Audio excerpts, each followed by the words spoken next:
mics are live. Thank you, Patrick. Oh. No, step away from me. Did it? No, I'm good. Okay.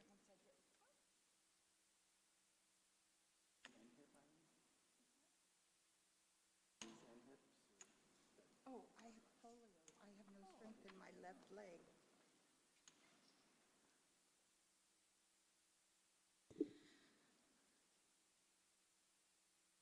How many seconds? 30?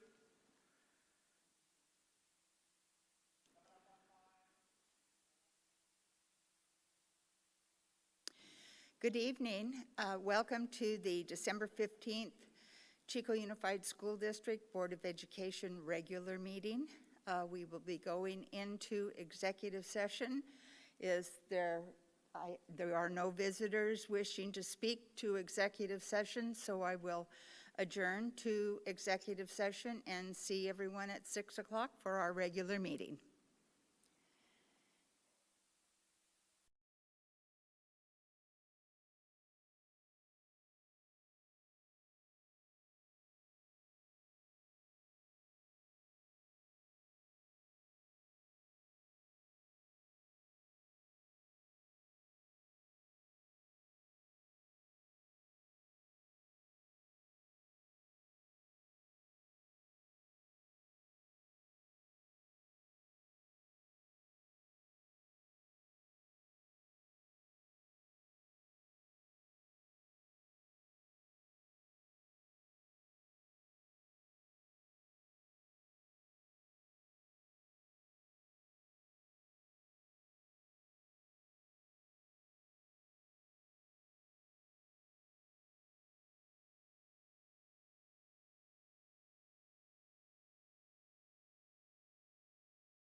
Okay, good evening, everyone. I'm supposed to open the meeting. The board has been in closed session since 5 o'clock. I have an announcement about an action that was taken. The board voted by a unanimous vote to pass a resolution to reject a claim brought pursuant to the Tort Claims Act and to give the claimant notice of the denial. That was the action. Okay, we'll open the meeting with the flag salute, please. You could stand and salute. I pledge allegiance to the flag of the United States of America and to the republic for which it stands, one nation, under God, indivisible, with liberty and justice for all. Thank you. Okay, this is now our organizational meeting where we will vote to elect our officers for this upcoming year. How this process works is we will begin with the office of president. After filling that office, we will go to vice president, and then clerk, and then secretary of the board. So we will begin the process, and I'm going to open it by nominating Dr. Kathy Kaiser as president. Nominations do not have to have a second. It's now anyone else. Would you like to nominate anyone for president?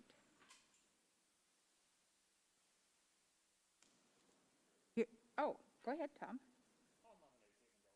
Okay, Caitlin Dalby has been nominated as president. Caitlin, are you willing to accept the nomination? Yeah, I'll accept the nomination. Thank you. Okay, and Dr. Kaiser, I forgot to ask you that same question. Yes, I'll accept the nomination. Thank Okay, you. we have 2 nominations for president. Any further nominations, or are we finished with president? Looks like we are finished. Okay, the first nomination is for Dr. Kathy Kaiser to be elected president for the upcoming year. All those in favor, raise your hand. Okay, we have 3 that elects Dr. Kaiser as president for the upcoming year. Congratulations, Dr. Kaiser. There's a gift. And you are now in charge, Madam President. Yeah, the kind of gift that keeps on giving, yes. Yeah. Okay, so our next activity is to elect a vice president. May I have a nomination for vice president? Eileen? I nominate Caitlin Dalby. Okay. I'll accept your nomination. Thank you, Eileen. Are you willing to accept? Yes, okay. Any other nominations? Going once, going twice?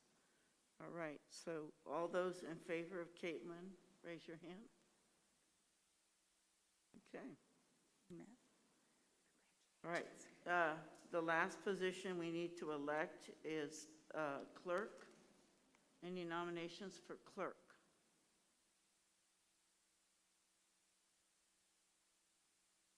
All right. And Matt, are you willing to serve? Yes. Okay. Any other nominations for clerk?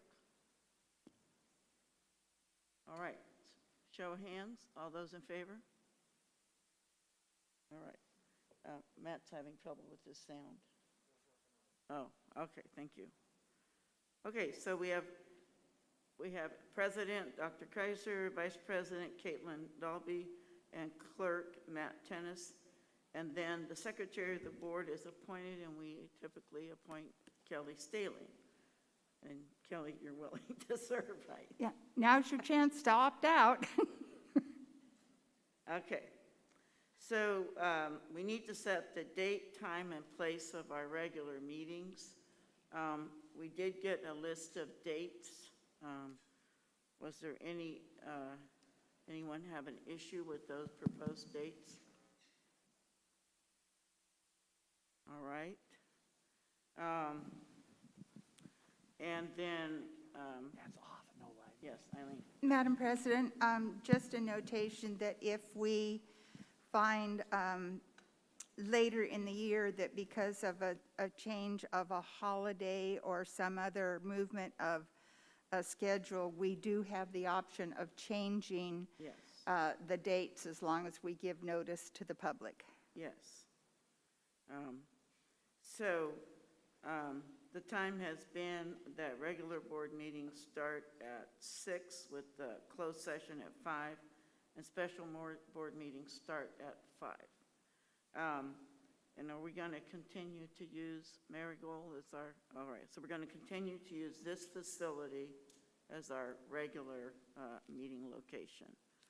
Okay, do we need to vote on this, literally the dates? We do, okay, I wasn't sure.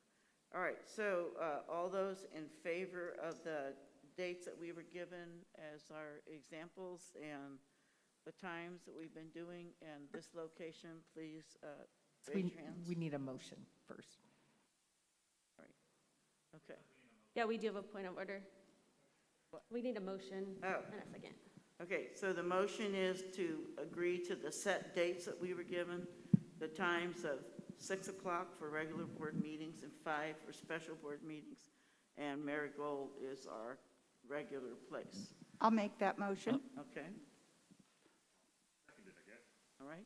Point of clarification. Yes. Doesn't a closed session, though, begin earlier Closed session. at 5 o'clock? Yes. It's very confusing, frankly, on the agenda. Very confusing. I mean, because the agenda says 5 o'clock, board meeting, da, da, da, da, but it turns out it's only closed session. So I know personally from experience that a lot of people show up thinking that the meeting's going to start at 5 o'clock. So we could change how we label that. We can put board meeting starts at 6 and then in parentheses closed at 5, if that would make it clearer. Okay, Eileen? Thank you, Madam President. Just some background for Mr. Tennis on the reason for special board meetings are what we call workshops in other parts of our publication. And because staff is usually the most significant part of those meetings with their presentations on certain issues that the board has selected, we didn't want to have 2 hours between the time when their workday ends and the time when they have to start here. So that was why we moved it forward that, and if we involve children in our workshops, which we often do, it gets them away to homework and stuff earlier. And you're right, having shown up at the wrong time several times, it is confusing, but that's the distinction. Special board meetings mean workshop meetings. I don't know why we just don't put workshop. Okay, thank you, Em. So was the suggestion that I heard from Superintendent Staley that we will simply post those distinctions on We the certainly can do public that. announcement? Yes. Okay. Okay, so thanks for the suggestion. Holy cow. If you're still asleep, there's something wrong with you.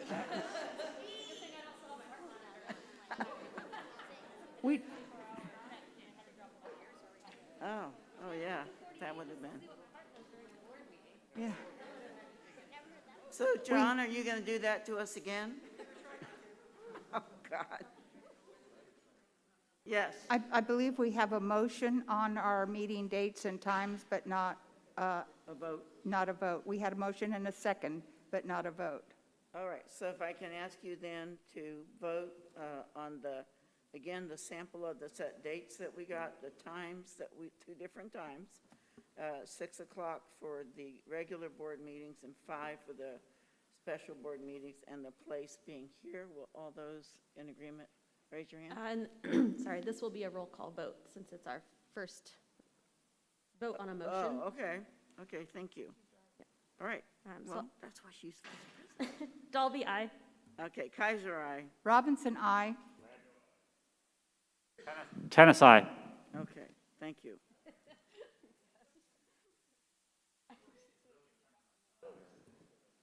So, on the agenda layout, what is the specifics of that? So this would be the opportunity for the board, if you don't like the order in which the agenda is currently presented, if you would like to change the layout, if you'd like to remove items that you don't think are pertinent any longer, this is your opportunity to do that, or you may leave it in the format that it has been for the past year.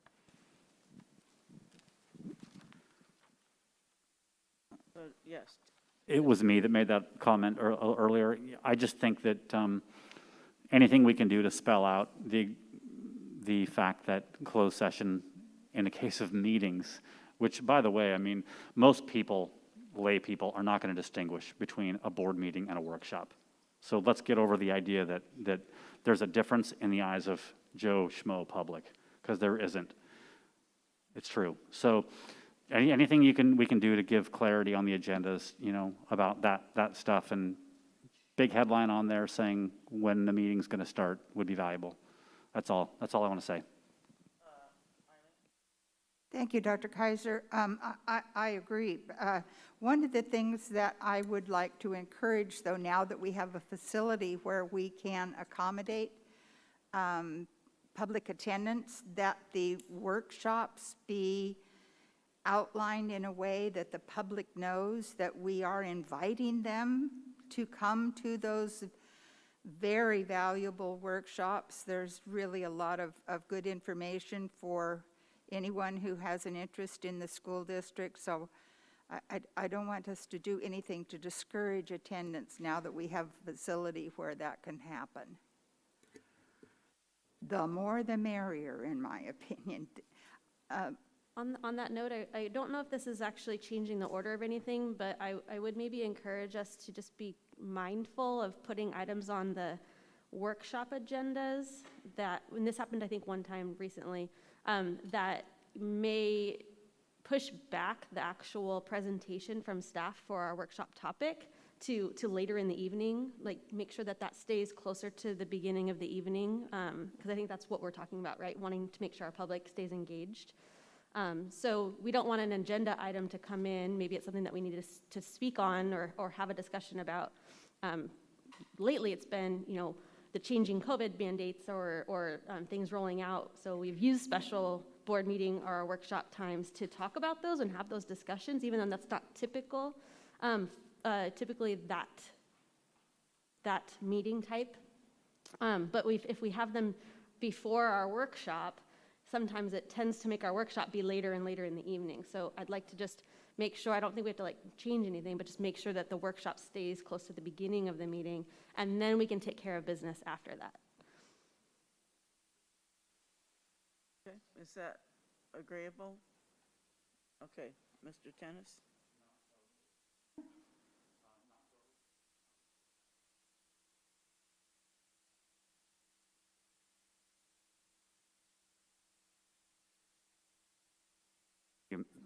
Mr. Lando.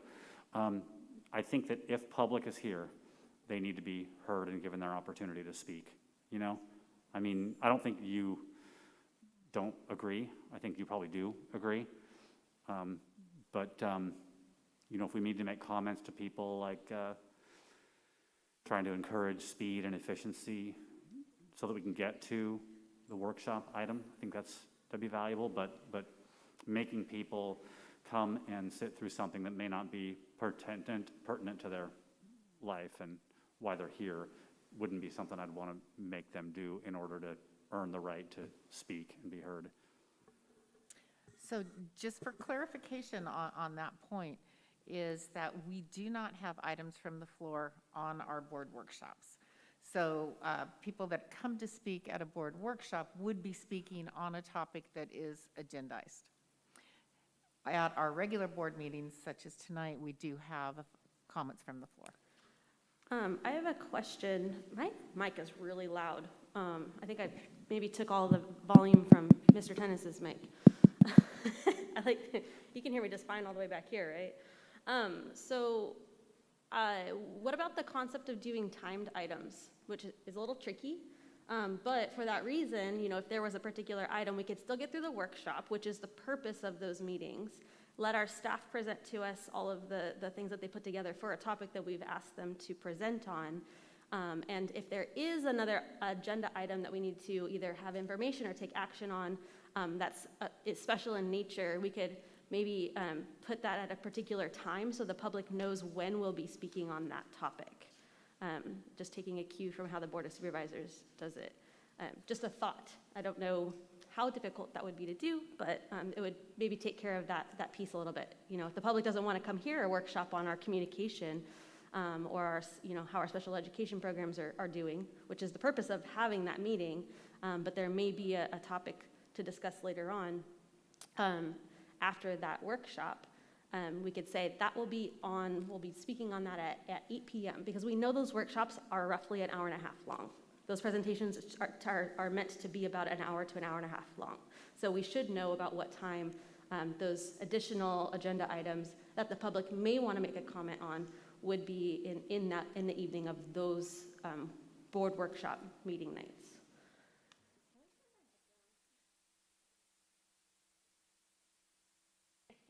Yeah, when your mic gets turned down, then I can't hear you. It maybe have even gotten turned up because I was asking for So, it. well, I am good at talking loud, so I'm not liking hearing myself talk so much. So I'll stop talking. How's that? Yes, Eileen? Yeah, on the issue of the purpose of the two different types of meetings and special meetings that are held just because of an emergency topic or something, which is something I think different than what we're talking about tonight. I actually support having people come and have to listen to the purpose of the meeting, the presentation, the subject matter being covered, and then speaking on a topic that they're interested in. I think it's a valuable thing to have our school public come for something other than a support issue or a complaint issue. The business of this school district has many topics and covers many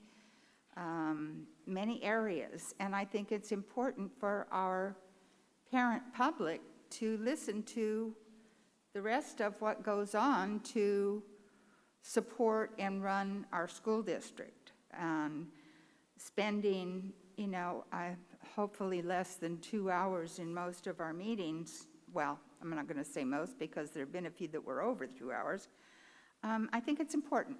So I support, it always bothers me when we have parents who will come and speak for their 30 minutes and then everybody leaves.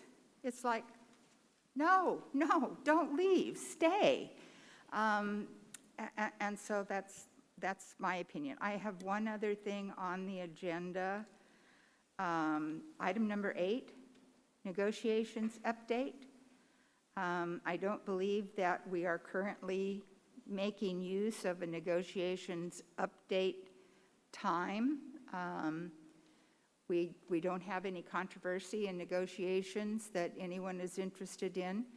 Mr. Moretti, I'm sure, would make us all very aware if we were not being good partners. So I would like to take that out in order to cut down on time in the agenda that's not being used.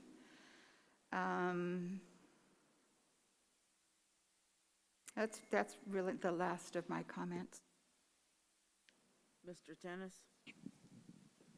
I have no comment on what you said about the, just now, the bargaining update. But I want to go back to something you said about how you feel bad when people, and I mean this in all goodwill and respect and friendship toward you, you don't like it when people say their piece and then hear the hot ticket item and then they get up and leave. And as a parent, and some of the people who come before this board are going to be parents, right? Maybe a high percentage. I can tell you that it's hard right now out there, man. I mean, the struggle is real, There's stuff going on at home that totally demands your attention, and, you've got to be there for it. and you're taking super valuable time out of that to come here. And so if there's a hot ticket item on the agenda, in my opinion, we got to put that right at the top. We got to give those people a chance to come in and say what they need to say and get out of here. Not that they shouldn't know about what's going on in their school district. They shouldn't hear the communication program update and, the maps and stuff like that. But, life is about priorities, and people's time is incredibly precious. So we got to keep that in mind when we lay out those agendas to put the hot stuff toward the top. And only people who really want to be here should have to listen to things that don't directly apply to them in a super meaningful way right now. Were you? Thanks. So first of all, I want to agree with Mr. Tennis completely. We can't cajole people into caring about stuff we wish they cared about. So that seems like a non-starter to me. I do like the idea of timed agenda items so that people know exactly when to show up for a certain thing, especially because that'll keep us on track during some of our longer. We all like to talk. I mean, we got elected. We meander a little bit. I would love to see a schedule that was set so we have to have the workshop done by X time, because then we're going to get a huge influx of parents who are going to want to talk about what they came to talk about. I think it's a really good idea. So in response to that, let me add that we now have 2 minutes towards our anticipated time for student reports. So what I've heard from the group is that having a greater sense of the timing of the presentations of board workshops. These are not the meeting you're in now. You're in a regular board meeting. These are literally special topics, and they don't have any items from the floor at all in those meetings. So is there any other specificity or suggestions that we might want to take?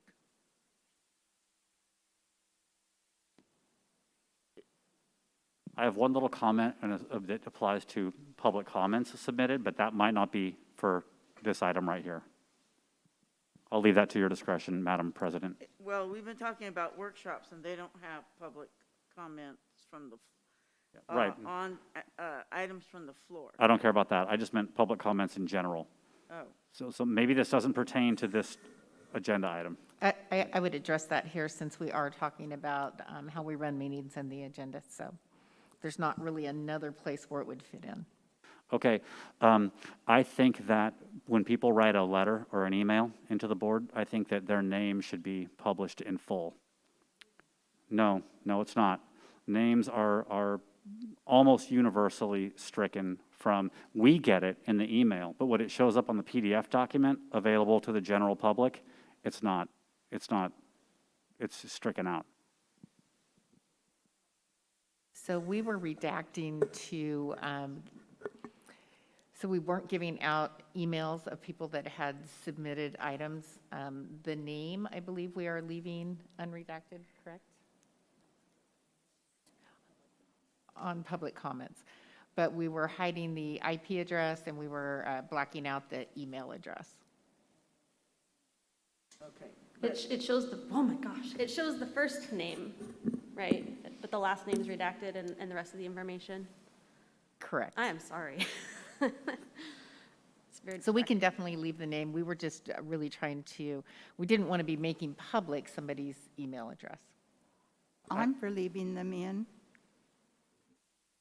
So I would move that we publish somebody's full name when they make a public comment in this very public forum and an important forum where public testimony is, should have the backing of identity. If somebody wants it to be anonymous, I think they can drop an anonymous note at the district office or maybe specify very clearly, please make this anonymous or something like that. My concern is around the meeting that was held at the California School Boards Annual Association, where the Attorney General noted that some individuals were being physically harassed at their homes from it being made very public what they had said or done. And so I'm a little concerned about that. If somebody, I think we require that a person give their name, but if someone doesn't want their name presented publicly, what can we do for them? So that is if they are here in person. It's not the written comments that they are submitting via email. The written comments don't have their names. The written comments that, what I've heard was requested is that the written comments that are submitted to public comment have the name left attached. So when somebody comes to speak here at a board meeting Yes. from items from the floor, not the public comments, but items from the floor, they do not have to. We cannot require someone to give their name at that point. Okay, Two different issues. right. That's a little confusing. I mean, I don't see the distinction between items from the floor versus public comment on an agenda item. Why is there a difference in the way the name is published or not during items from the floor versus the other? So the public comments are submitted via email and go to the board and are attached to the agenda. They do not have to be here in person. Sometimes they may want to do both, but they don't have to be here in person for the board to receive those. The items from the floor are individuals that are now in person that have either submitted a speaker card for priority or are here in person and want to address the board. And legally, we cannot at that point require them to give a name. Okay, so I would just reiterate my motion that I think that people's names should be published when they comment to us in writing. So does that motion have a second? I'll second the motion. All right, so the motion we have about the agenda is that only items from the floor that are email comments, correct? So that would be public comments that are sent to the board, yes. All right, Any public comment. that they would have their full name presented? All right, so if you are in agreement with that, will you raise your hand? Can I ask a point of clarification? Are we right now voting on the entire agenda No, layout we're piece? just voting on this that one one. part and then, okay, That one point. thank you. Okay, yes, Tom? I'd like to head into discussion for a second now. All right, I want to go on the record as saying I think this is a really bad idea. We are at a time when there are really strong feelings by many different groups in this community, and effectively doxing people in public. If we know who they are and we can verify that they're people who are legitimately have an interest in communicating, I don't see what the benefit is in letting everyone who might disagree with them know who they are and how to find them. Like, it just seems like we're asking for trouble. any other comments? I think that, yeah, it's tough. It's tough because there has been some doxing that has happened in our community in the last year plus. When I, as a citizen, submit public comment to other governing bodies in our area, I know that my comment is going to be published publicly. I know my name is attached to it, and I do that without fear, and because I want those people to know my opinion as a citizen. So I would think that if somebody's submitting public comment, they're doing it knowing that their name is published with the comment because it's public comment. They can still email the board as a private comment that doesn't get published. That is also possible. But to me, public comment is a comment that you want to make available to the public from your perspective. But yeah, so the discussion continues. My question would be that if someone asked not to have their name made public, how does this motion affect that?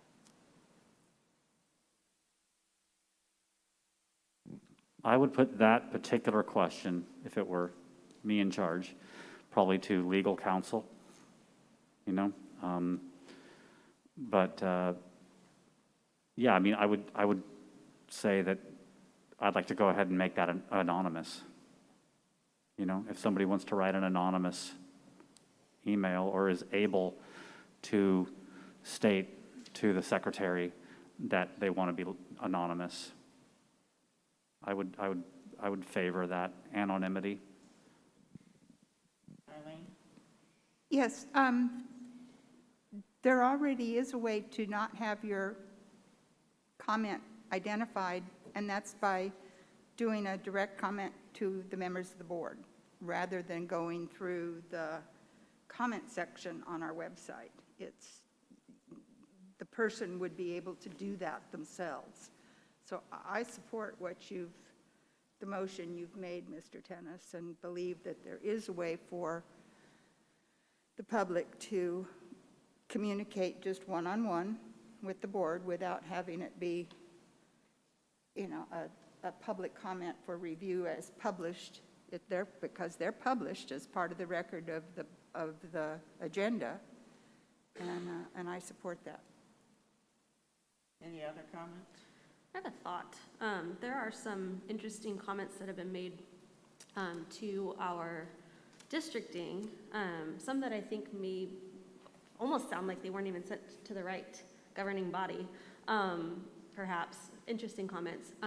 And so I'm definitely flip-flopping here in this discussion and thinking like all of the scenarios, and those folks, their names aren't attached to those comments right now that are posted, right? It's maybe, I think it's just a first name. So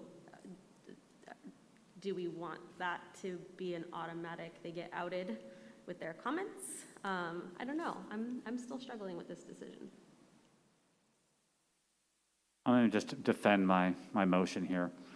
I feel like, yeah, we've got things in our society that we're emotional about, I mean, some of us up here, we were on like opposite ends of really emotional things, but we've figured out a way to, come together and have intelligent, measured conversation and work it out, as a small, intimate community.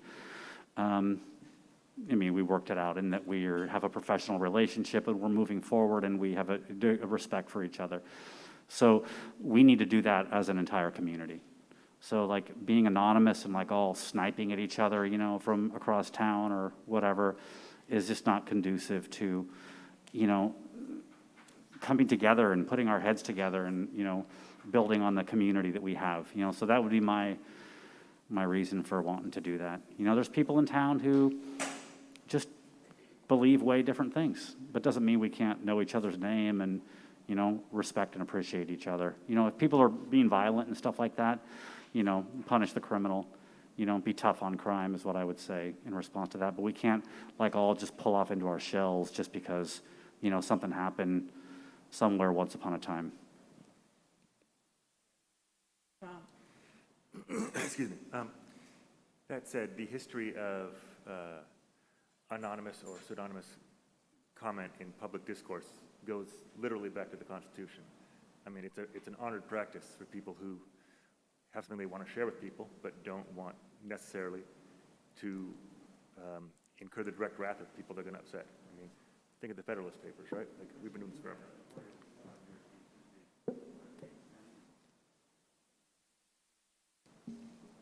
My concern would be that if someone wanted their thoughts known, but they didn't feel that they had the resources personally or maybe at their home or their business to be protected if someone knew their name, I'd be really concerned then that we never got their thoughts. We only, because they were concerned about protection. So that would be my concern, or their children's protection, or their business's protection. So that would be my concern. Are we ready to move forward with the vote? Okay. So if you are in favor of all public comments to have a name attached to them publicly, raise your hand. Okay, that's 3. Okay, passes. All right. So back to the agenda layout. Is there any other thing that required a motion? It appeared to me that most of these were just suggestions about sequencing. Would timed items need to be a vote? Yes?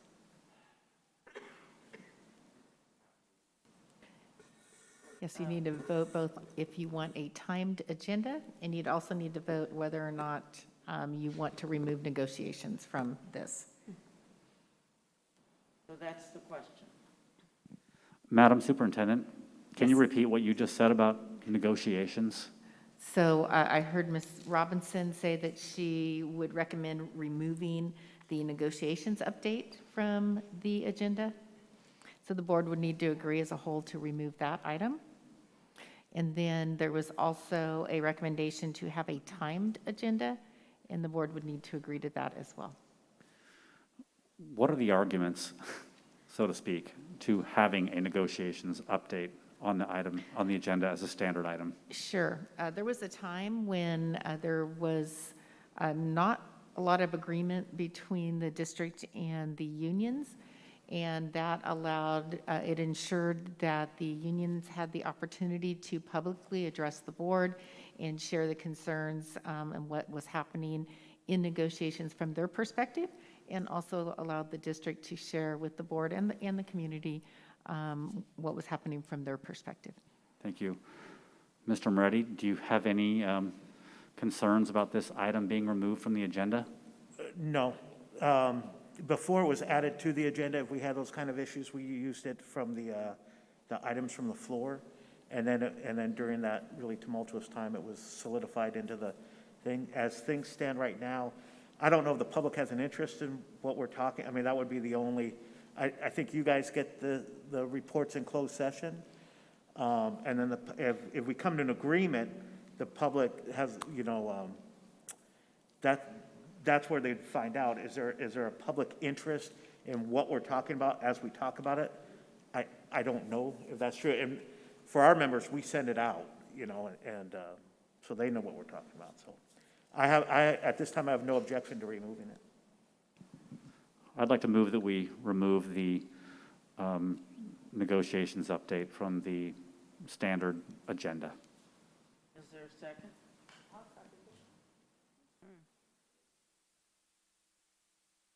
All right, so this would remove it as a consistent item in the agenda. My understanding would be if there was something going on, it could be brought up as a special topic. Is that correct? That's correct, and we could certainly always add, if there was something that we wanted to update the board or that the union requested, we could put that under human resources and add that as an agenda item at that point. Okay. All right, so the motion is to strike negotiation updates from the agenda. So if you're in favor of that, would you raise your hand? All right. I think we need a roll call vote, don't we? Oh, yeah, you're right. Good Right. job. Okay, roll It's on it. call vote. Thank you. Dalby, aye. Dolby, aye. Kaiser, aye. Lando, aye. Tennis, aye. Okay. All right, great, thank you. Okay, is there any other issues around the agenda layout that would need an actual motion? Yes, I would like to move to create timed items on our board workshop agenda night, or board workshop night agendas only. So not all special meetings, but only our board workshop agendas. I'll second that. Okay, so Caitlin has made a motion and Tom has seconded that the regular board presentations would have a timed agenda, correct? Board workshop presentations would have a time. Board workshop Yeah. presentation, okay, I'm sorry. All right.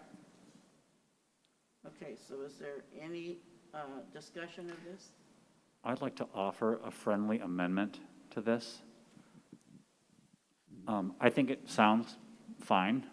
The only time I could anticipate a problem is if we had a room full of people who wanted to talk about, say, like agenda item number 2 or agenda item number 3, and then we started talking about it and then 25 minutes in, oh, sorry, folks, we have a timed agenda item that 5% of you care about. And so you have to stop that discussion with those people here, and they have to listen to something that they didn't come here for.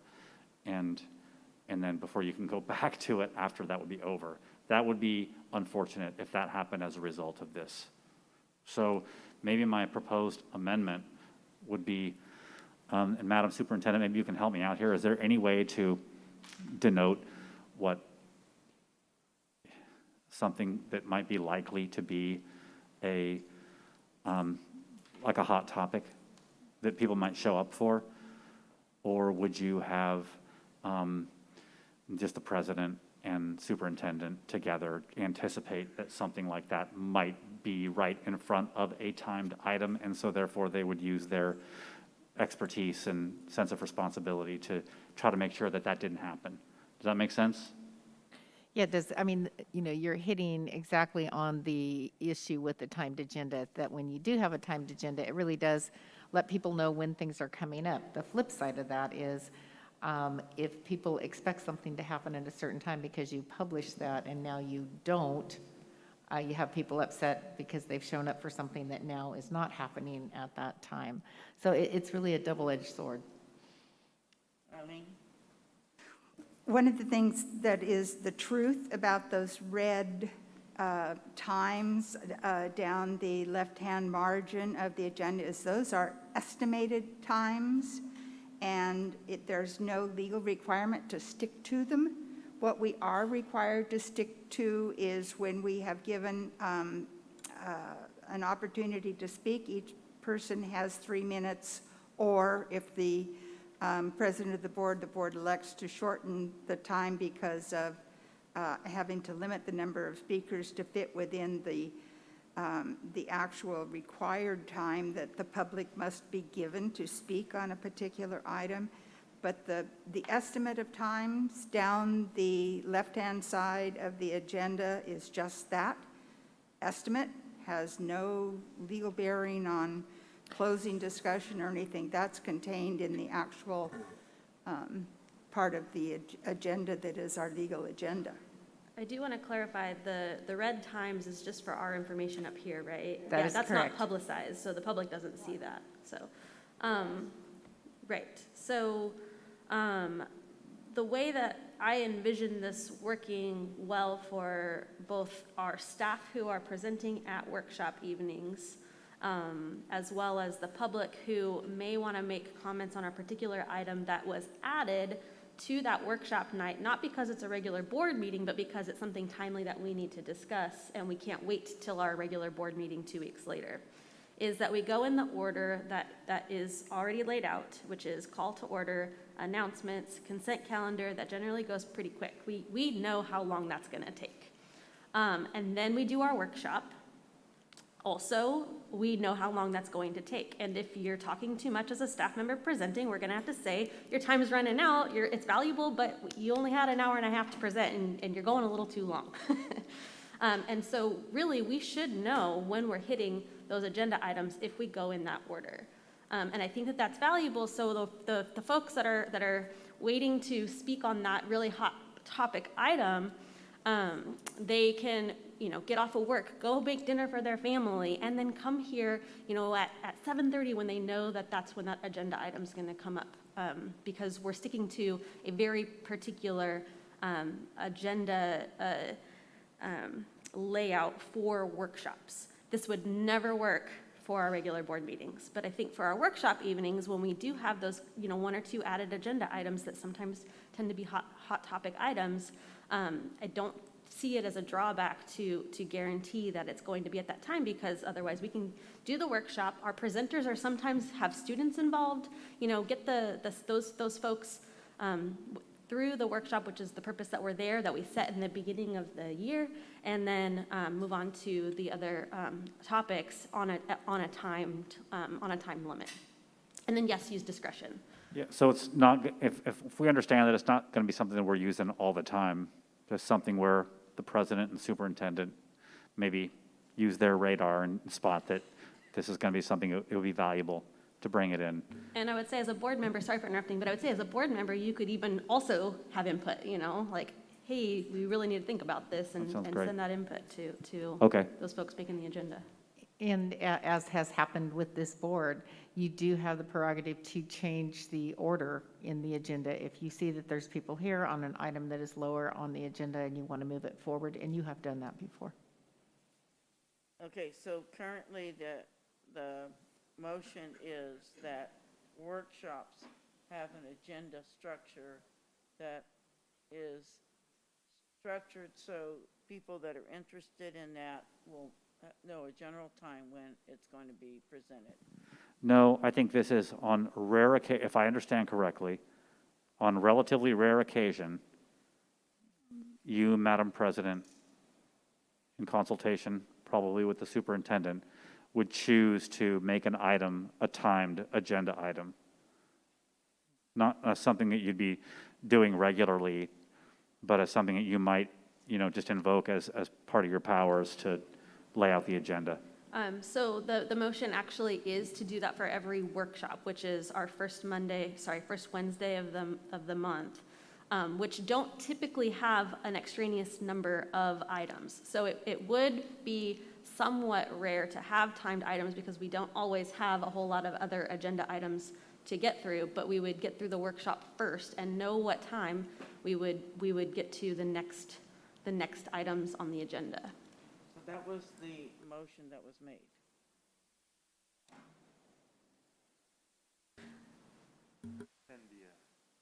Yes, Tom.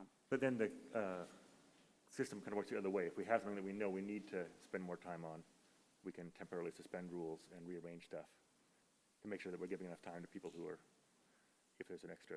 You're saying you could move a timed item? I mean, we could always move to suspend the rules if we need to, if it's in the public's interest, absolutely.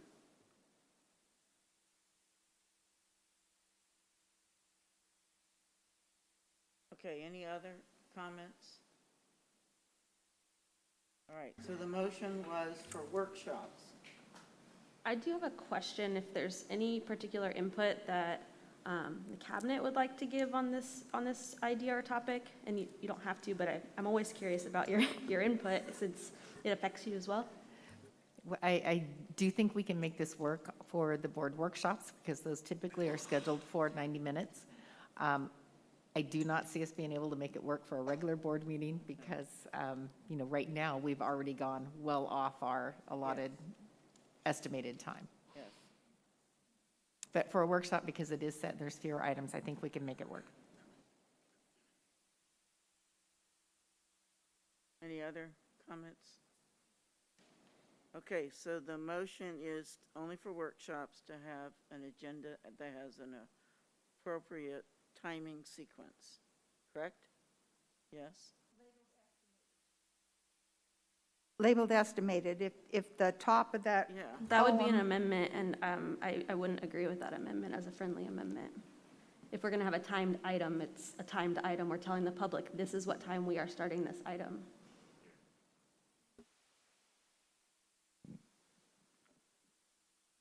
Not, that's so I'm just saying that I wouldn't agree to that as a friendly amendment, but you could make that as an amendment, and we'd have to second it and vote on it and all those good things. Yeah, I don't believe that we can do it without designating it as estimated because we have no enforcement otherwise. I mean, we don't have any way to enforce a timed, the thing will be an hour, the presentation will be an hour and a half. Well, if we get involved with asking questions of the presenters, and we are now at an hour and 45 minutes instead of an hour and 30 minutes, we can't stop the workshop presentation and say, you'll have to wait until the end of the meeting now to finish. No, we go on and finish our workshop.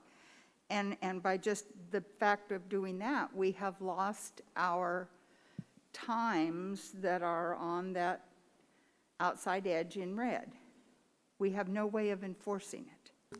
So my impression from Superintendent Staley was that we could actually follow a timed agenda for workshops because of the nature of the workshops and having a fixed time for presentations and accounting for time for questions.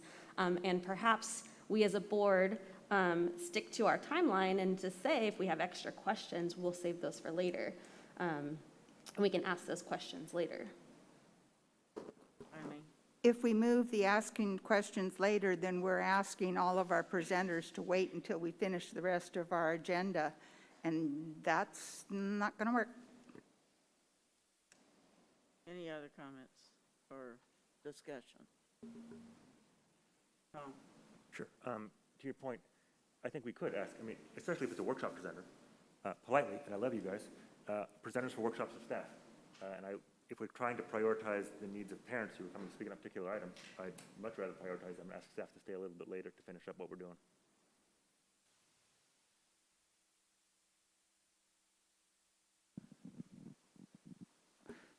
I think this could be used to squelch public comment, because you could always schedule something that you didn't want anyone questioning you or bothering you about what you were going to do. You could schedule it right before a timed item that you knew was going to take a long time. Can you clarify schedule what for right before a timed item? You could put on the agenda, you could say, create a timed item for 7 o'clock, right? And then you could put as the third item on the agenda that evening, something that you wanted to sabotage if you were in charge of the agenda. Not that Dr. Kaiser would ever want to do that, but you could create problems for a certain agenda item by putting it on the agenda, before a timed item. Superintendent Staley? So I can see that there's going to be a lot of discussion that we still need to have on this topic. And my concern is that we do have students here tonight. And so I'm wondering if at the will of the board, we can move this item to maybe when we're talking about board policies, just this 4.6, so that we can get our students up and present. I erroneously told them that they would be right at the top of the agenda, and so I do feel bad about keeping our kids waiting. I think that's a perfect example of some of the concerns that were being expressed. And I just want to address that concern by saying that we also have the ability to extend public comment time. So we could vote to extend public comment. But we can continue this discussion later on. I just wanted to at least say that much. Well, my concern is it's 5 minutes to 7 and we had a student presentation, correct? At 6:25, so they've already been on hold for a while. Yes? In alignment with what Superintendent Staley just said, may I make a motion to table this until we get to the board bylaws discussion? Okay. Can I get a second? I'll second that. All right, so we have a motion to table and a second. Any very brief discussion? I don't see where you're tabling it to. The That would board be- bylaws. So 10.3.1?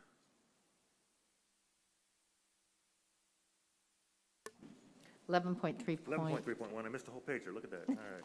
11.3.1. Thank you.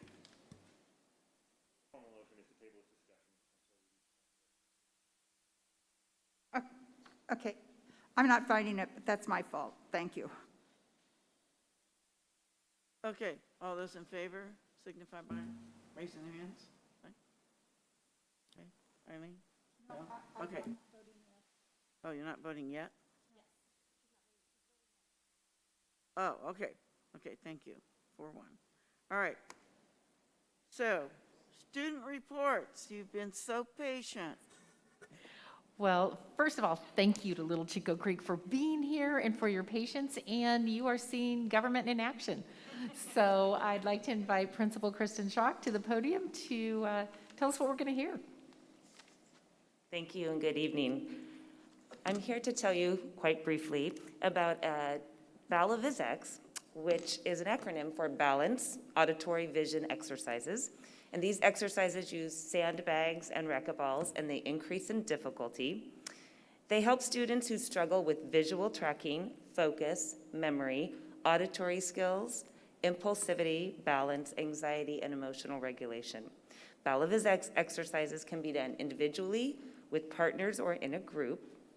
They foster cooperation, peer teaching, and leadership skills. Their purposeful, rhythmical, and repetitive movements enhance learning and regulate the brain so that it's ready and able to learn. And over the summer, Little Chico Creek staff had a 2-day, 17-hour professional development series where we had intensive training in Balaviz exercises, anticipating our students coming back with some degree of trauma from the past few years. So with me, I have brought 4 of our students, and I would like them to come up and introduce themselves, and then they will demonstrate quite briefly for you. I'll learn your name, and then you can go find the spot on the I'm Cruz Your last name. Benegas. My name is Izzy Cartwright. Yeah, say it again, sweetheart. My name is Izzy Cartwright. I'm Madison Boyd. My name is Carter Boyd.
Any questions?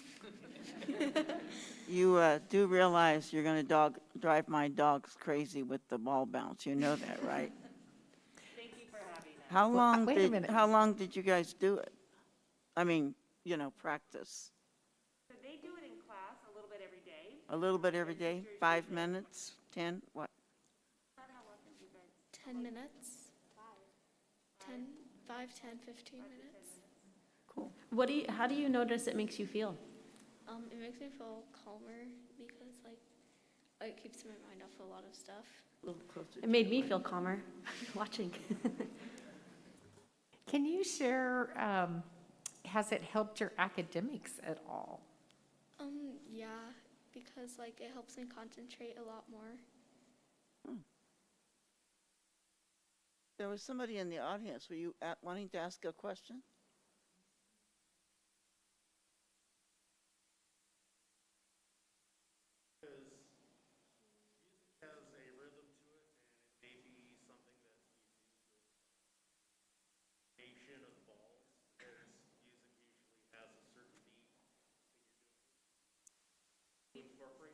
We don't. I think it would be an interesting addition to the process.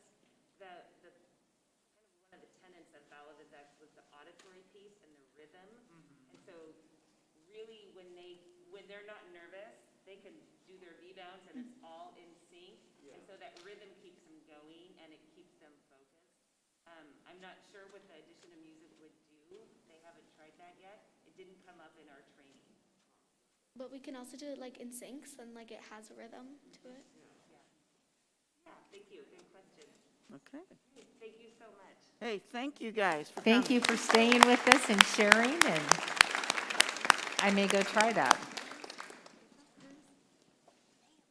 I'm sorry that our rhythm was a little bit off so that you guys were late. I didn't know we were going to do that, but that's what can happen. So I'm going to move right on into the superintendent's report. And this is the time when we like to honor some staff that are doing some exemplary work out at our school. So at this point, I would like to invite Emily Mullins to come to the podium. Emily is our principal at Hooker Oak Elementary School.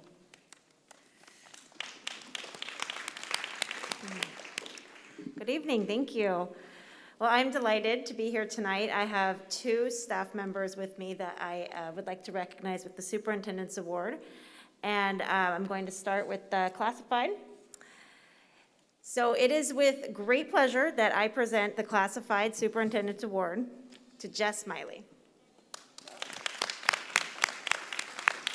Come on up. Jess was hired as our health assistant at Hooker Oak School in February 2020. As you can imagine, she had little time to learn the ropes of her new position and a new school before the world came to a screeching halt. For the remainder of the 2019-2020 school year, while the students were doing distance learning, Jess came into the office a few days a week. It was during that time that I really got to know her and experience her witty sense of humor and her positive attitude. When 2020-2021 began and we were all back to work full-time, Jess amazed me with her work ethic and her ability to learn under pressure, as well as to adapt to the constantly changing landscape of COVID-19. During our many shifts and pivots last school year, she was instrumental in communicating with families and supporting our office staff with whatever it was that needed to be done.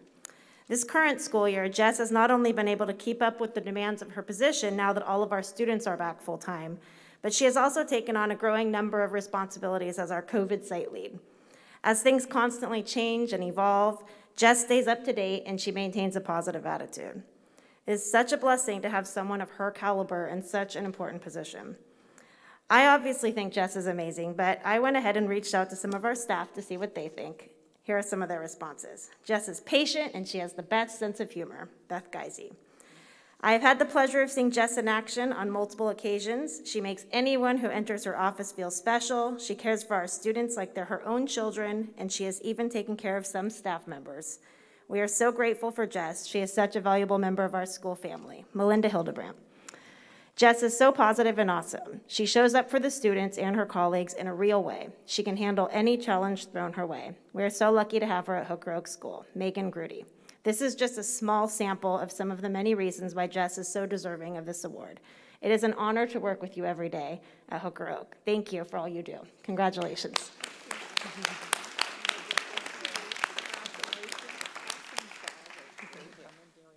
You got competing camera angles here.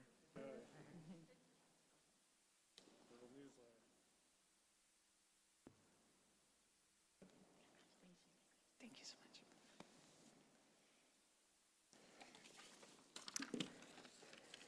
Alrighty, so next we have our certificated staff.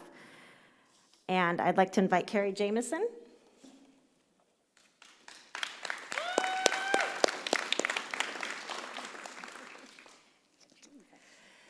So I have worked with many speech therapists during my years in education, and few have been as outstanding as Carrie Jameson. It is for this reason that I would like to recognize her as the recipient of our Certificated Superintendent's Award. Carrie began working at Hooker Oak School at the start of the 2019 school year. I was immediately impressed by her friendly demeanor, her positive interactions with staff and students, and her ability to manage a large caseload of both IEP and school-based speech students. The first time I attended one of her IEPs, I was impressed by her ability to explain speech assessment and share goals with families in a way that made them not only feel included in the IEP process, but really help them to understand. Any of you who've been through an IEP can know that there's a lot of jargon and a lot of complications, and she has a really uncanny way of making parents really understand what we're talking about. She has a way of making everyone feel valued and feel that their opinion matters. She never makes decisions without seeking the input of all stakeholders and carefully weighing all of the pros and the cons. When most people think of a speech therapist, they think of someone who's working with students on pronunciation of speech sounds. Carrie's work with students goes far beyond the basics of speech sounds. She uses social stories to help students use language to advocate for themselves, to make friends, and to solve conflicts. She is a master at creating visuals that support students in their social development. She is often sought out as a resource to support students, and she gladly does, regardless of whether or not they are on her caseload or not. I often see students skipping down the hallway with a smile on their face, saying, "I have speech today with Miss Carrie." As a principal, that fills my heart with joy. Students don't see their speech sessions as something they have to do, but as something that they get to do. I'm incredibly grateful to have Carrie Jameson on our Hooker Oak team. She truly makes our school a better place. Thank you, Carrie, and congratulations on this well-deserved award.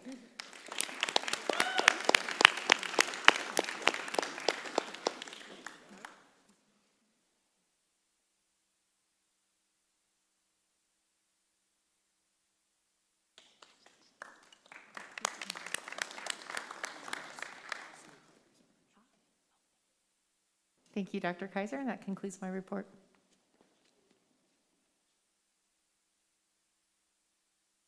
I'm sorry. All right, so I really appreciate the recognition and the activities that are helping students and families so much in both cases. So now we're open to announcement. Does anybody have an announcement? All right. So we move to items from the floor. So items from the floor are things that are not on the published agenda. Each speaker is limited to 3 minutes.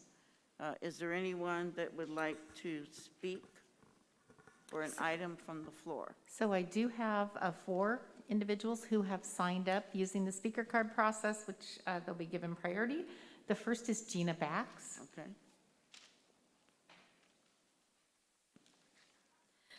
Good evening. My name is Gina Bax, and I have 5 kids. I thank you for the opportunity of being here. I would like to take this opportunity to request the use of metrics to end masks at Chico schools. As of today, and according to the Butte County dashboard, 54.49% of the population has received 1 or more doses. So why are we enforcing masks? According to Dr. Praza, an associate professor for the University of San Francisco, open quote, "The educational cost of facing covering is far better established than the benefit of the masks." An article written by Zach Schultz, a senior political reporter from PBS Wisconsin, notes that wearing masks as a requirement for in-person learning have been particularly challenging for students with special needs. As an immigrant, I know that much of language learning and comprehension is based on visual perception of facial body language. The use of a mask delays comprehension and results in mispronunciation. Many people with ASD are highly sensitive to touch, especially in the face. Wearing a mask involves many unpleasant sensations for them. I have an IEP kid who struggles with masks, And as our past speaker says, visuals supports learning. Since I've been involved with the boards and the meetings, I have found very interesting that all the boards and all the people representing us, the community, always pay too much attention to communities of interest, immigrants, and special kids, but then your decisions are affecting us negatively. So I find that very interesting. The same kids who we are supposed to protect and defend are the ones losing big time. It is going to take years for these kids to be at the expected level of education within our failed public school system. Since April 2020, we have learned young kids are not the primary drivers of COVID transmission, and schools are not the center of the spread. As I was dropping my kids at school, they told me they forgot their masks, and I told them that it was okay. They say it was not okay, and they were scared to get in trouble. Seriously? A friend of mine who is Hispanic and she's Latina stopped sending her little girl to school because her glasses would get foggy, and she got frustrated and didn't want to go to school anymore. The American education system has turned into a system of restrictions and mandates. Parents should have the right to decide what is best for our kids, and citizens have the right to invalidate any laws deemed unconstitutional. Thank you. All right, thank you. I forgot to announce, so for our next speaker, you have 3 minutes, but when you have 30 seconds left, there'll be a yellow sign, and then at the end of that time, a red card. You were fine. I mean, you were right on it. Our next speaker is Robert Keene.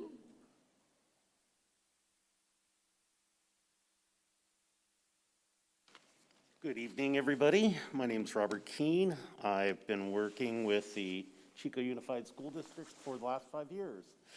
My main job is a school bus driver, and that's the subject that I'd like to discuss.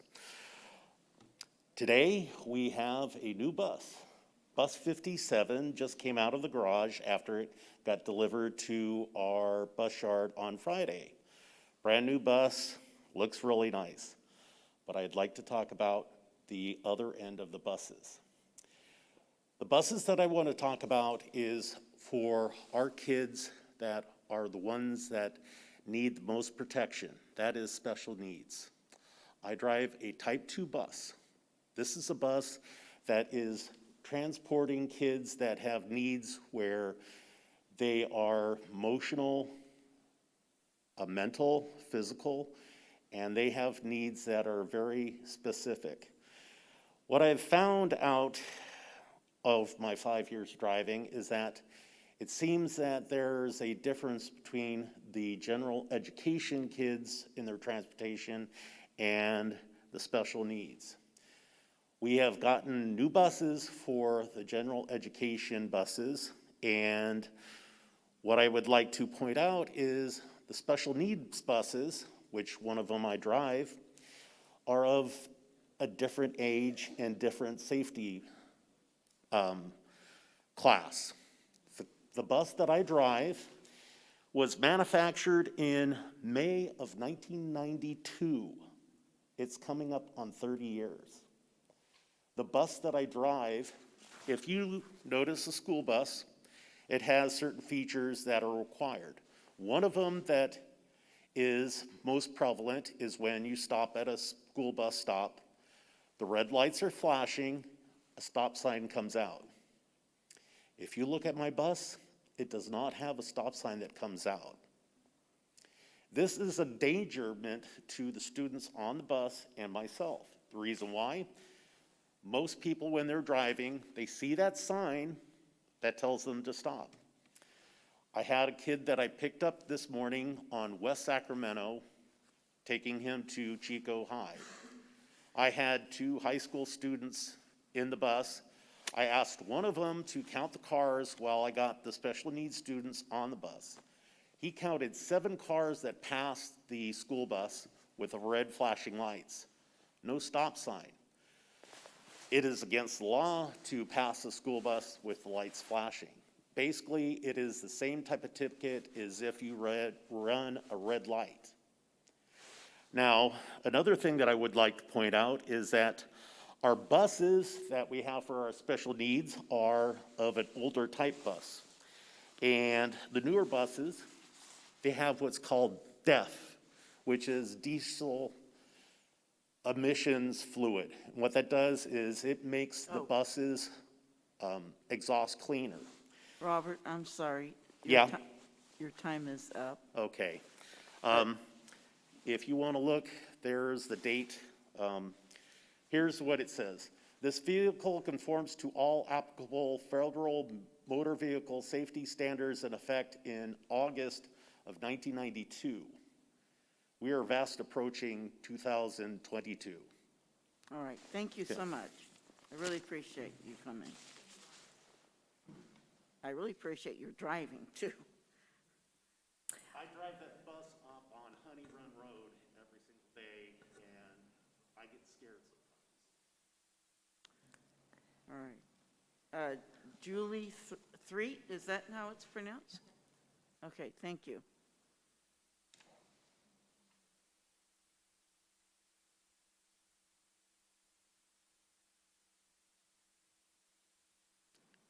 Hello there, school board. I thought it was actually under 12, so this is fine. Couple things. On the communications, I was just going to add that the one thing you all do that the other two bodies don't do is you broadcast on YouTube. And I really find that very convenient. And so to your point about encouraging people to come to the meetings, I actually watch all of it on YouTube, so I appreciate that a lot.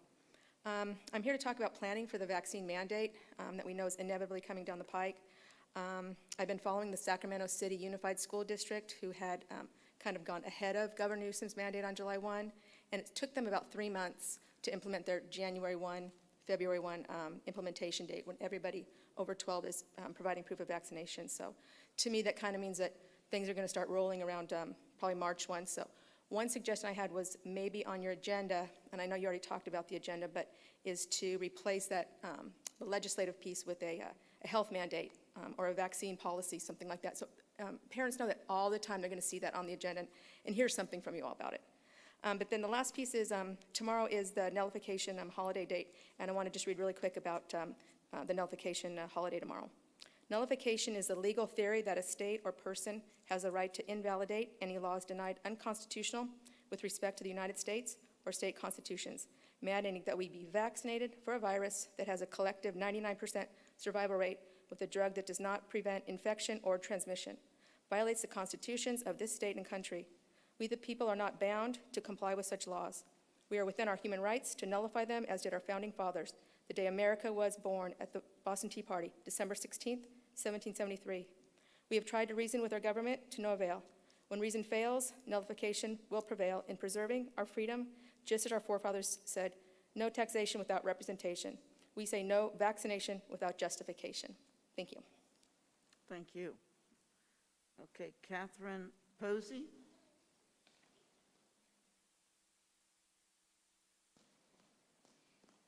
And that's our last speaker that signed up. Okay, gotcha.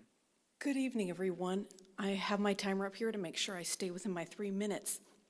So this evening, I invite you to consider ways you might respond to the frustration of many families and students over the continued universal masking in our Chico schools, and the fact that, as Gina mentioned previously, there are no metrics in place for California schools to end masking.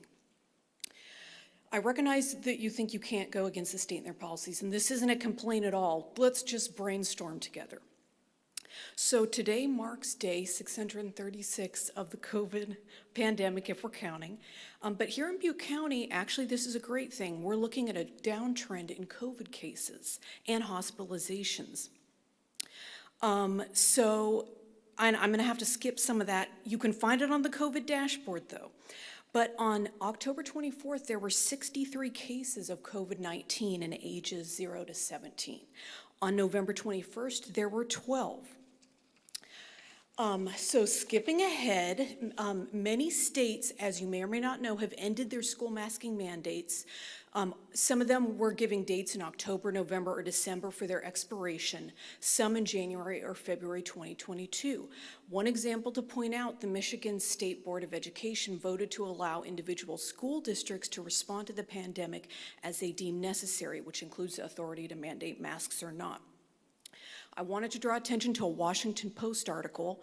The risk, you've probably heard this before, to children is too low to justify the remaining restrictions they face. Somewhere between 0.1 and 1.9% of COVID-19 infections in children result in hospitalizations. But recent studies suggest approximately 40% of those admissions were misclassified.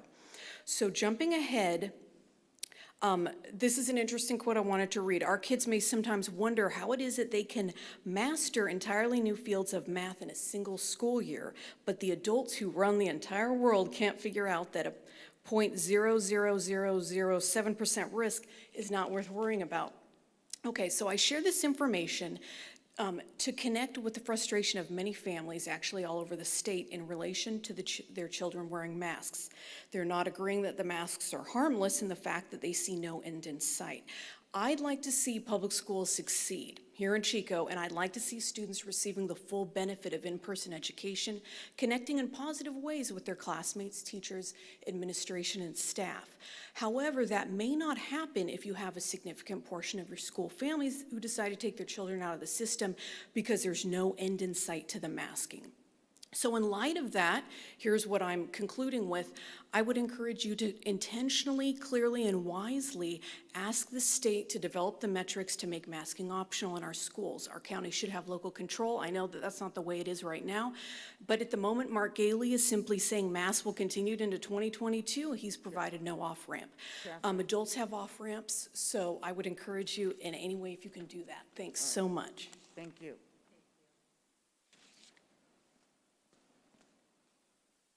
At this time, we do have about 10 minutes left in the time period, so if there are speakers from the floor, we would open it up to anyone from the floor at this point. So if there was someone who wanted to speak for 3 minutes on an item that's not on the agenda, that's the question. Okay, I don't see anyone. Yeah, All right. seeing none, thank you. Oh, in the back? You've already, you've already spoken. Yeah. I would request, it was my understanding at one time the board was going to ride with a bus driver at some time. I would love to have somebody ride with one of our buses so you can experience what the students and the bus drivers go through. I think that's an excellent idea, and I'll put that out to the board to see if anybody's interested. Thank you. Thank you, Robert. You're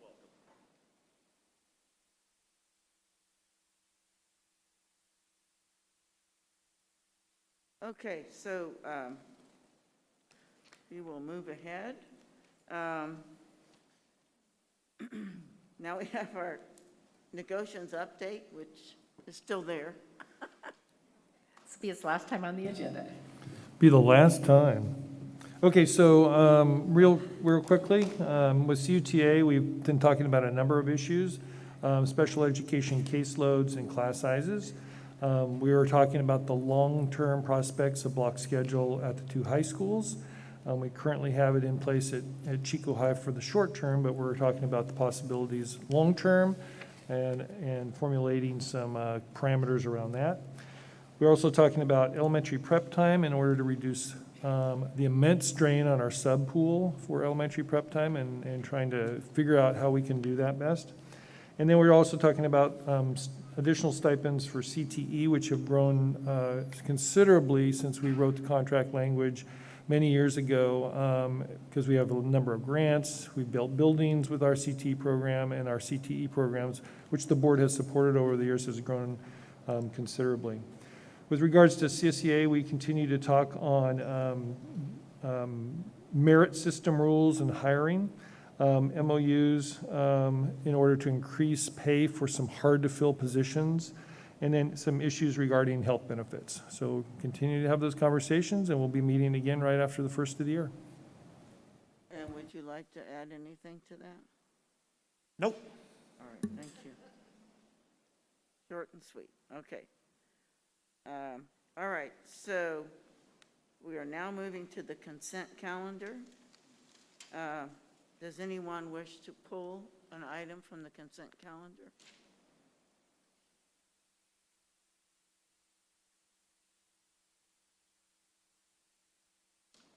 All right, seeing no one from the board. Oh, okay. I'm sorry, Dr. Kaiser. It's not that I want, yeah, I have to pull them in order to comment, I do believe. So I'd like to pull the number 10 Number 10. Okay, and there's an FFA field trip number, yes, number 10, number 8 and number 10. okay, Thank you. all right. Is there anyone else that wishes to pull an item? Is there anyone in the audience that wanted to pull something from consent? Okay, seeing none. All right, so may I have a motion then on the consent calendar? I move approval of the items not pulled. I'll second that. Okay. And so our last vote was 5-0, so we can vote with a simple yes or no. So all those in favor of the consent calendar with the 2 exceptions that have been pulled, please signify by saying aye. Aye. Aye. Aye. All right, thank you. So it passes 5-0. So now we move to item 10.8, which is the field trip request, Chico High School, FFA. Yes, thank you, Madam President. I don't have any question regarding this. What I have is for both 8 and 10, just to pull them to highlight what amazing opportunities these field trips are providing for the students involved in leadership skills, in all kinds of, there was a quote in the leadership skills field that I wanted to highlight. Develop leadership, communication, public speaking, and teamwork skills. Some of the most valuable things that we can give our young people today. And in number 10, and all of the other field trips, actually, I would include in this comment, we are providing opportunities for our young people to excel in sports. In number 10, the Chico High School Made for Excellence program. Again, it's not part of their everyday classwork, even though some are the CTE programs. I just wanted to say thank you to the staff that are providing these extra opportunities by volunteering to take on these extra positions that they are paid, but they still have to sign up to do this extra work in the way of coaching or teaching. And I just want to say thank you to the staff for providing opportunities that our kids can't get any other way. And just wanting to say thank you. Okay. Oh, So- Skills USA, there it is. I knew there was another one because the PV Skills USA group, which quite often places at the state level, is also on there. All right, so would you like to make a motion? Oh, I'm sorry. Yes, I move to approve the 2 remaining items, 8 and 10. All right. Second? Second that. Okay. All right, so we have 2 items left to approve in the consent calendar. All those in favor? Aye. Aye. All right, thank you. Okay, so that moves us to discussion action calendar, ed services, the All-Star Parent Program overview. So Ted Sullivan. Good evening. We're excited to share a little bit. Some of the feedback we just received kind of in the middle of the pandemic was that it was really difficult for parents to connect with each other and kind of know just strategies and ways to support their students going with things happening. So we have a bunch, Jamie McLaughlin, our TOSA with homeless liaison position, has done a great job kind of facilitating moving ahead with an all-star parent program. So she's here to share a little bit, and she's also brought some of the parents in to kind of talk about the program, what it looks like. So I'm going to turn it over to Jamie and them and let them share a little bit and answer some questions from you guys, okay? All right, thank you.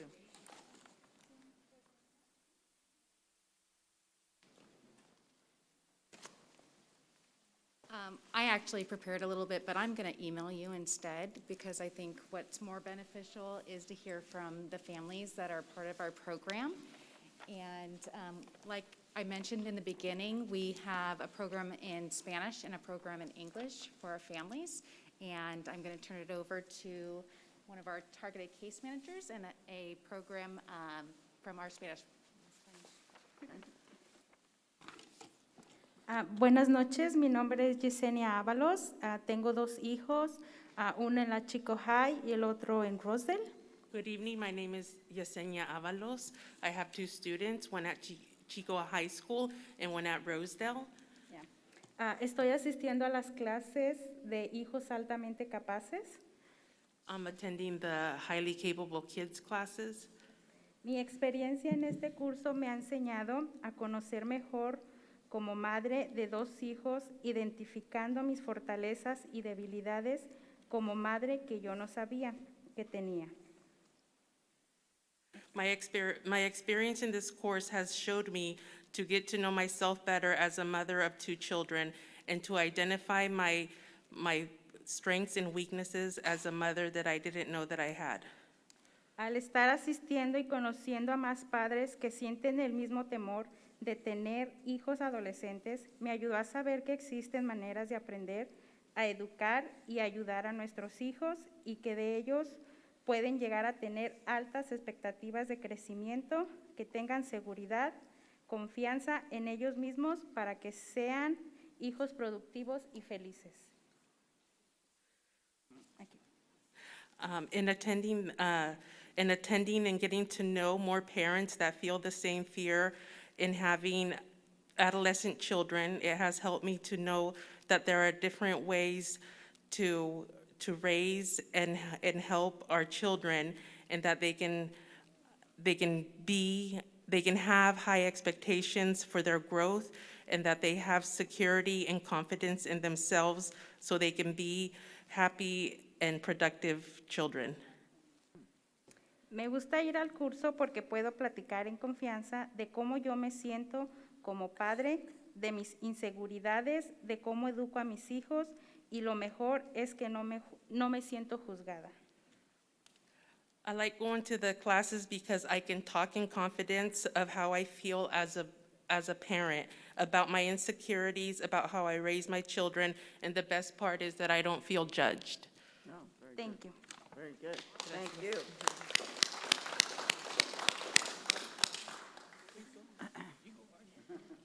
You're next. I'm going to make the executive decision. I guess I'm next. I'm Jose Perez. I do attend the class, and the thing that I find beneficial of the class is that at 60 years old, it's helped me recognize some of the things that I thought were normal in raising a child. Not that I abused them or nothing like that, but a lot of things I just didn't get, and it helps me open up more. One of my wife's complaints is always I don't talk too much, or my communication skills. So it's kind of helped me bring out some things on why I parent the way I do. And finding out, growing up in a different area, we kind of raise kids differently. They have to be raised a little bit different. And I'm finding those fears, I don't have to bring them up here with me. Listening to other stories, it's a real eye opener. Yeah, and sometimes I stutter, so if I get mixed up, so it's helped me just really understand a thing too. In this class, I think it would be good even to have just stretch this out to young adolescent parents and have them understand that there is help out there. So, hey babe, my wife is shy, so she don't talk. Another thing is, they feed us. So that means once a week I don't have to eat my wife's food. Joking. I'm just joking. So, but it is a great class, and I'm glad the district had made it happen. All right, thank you.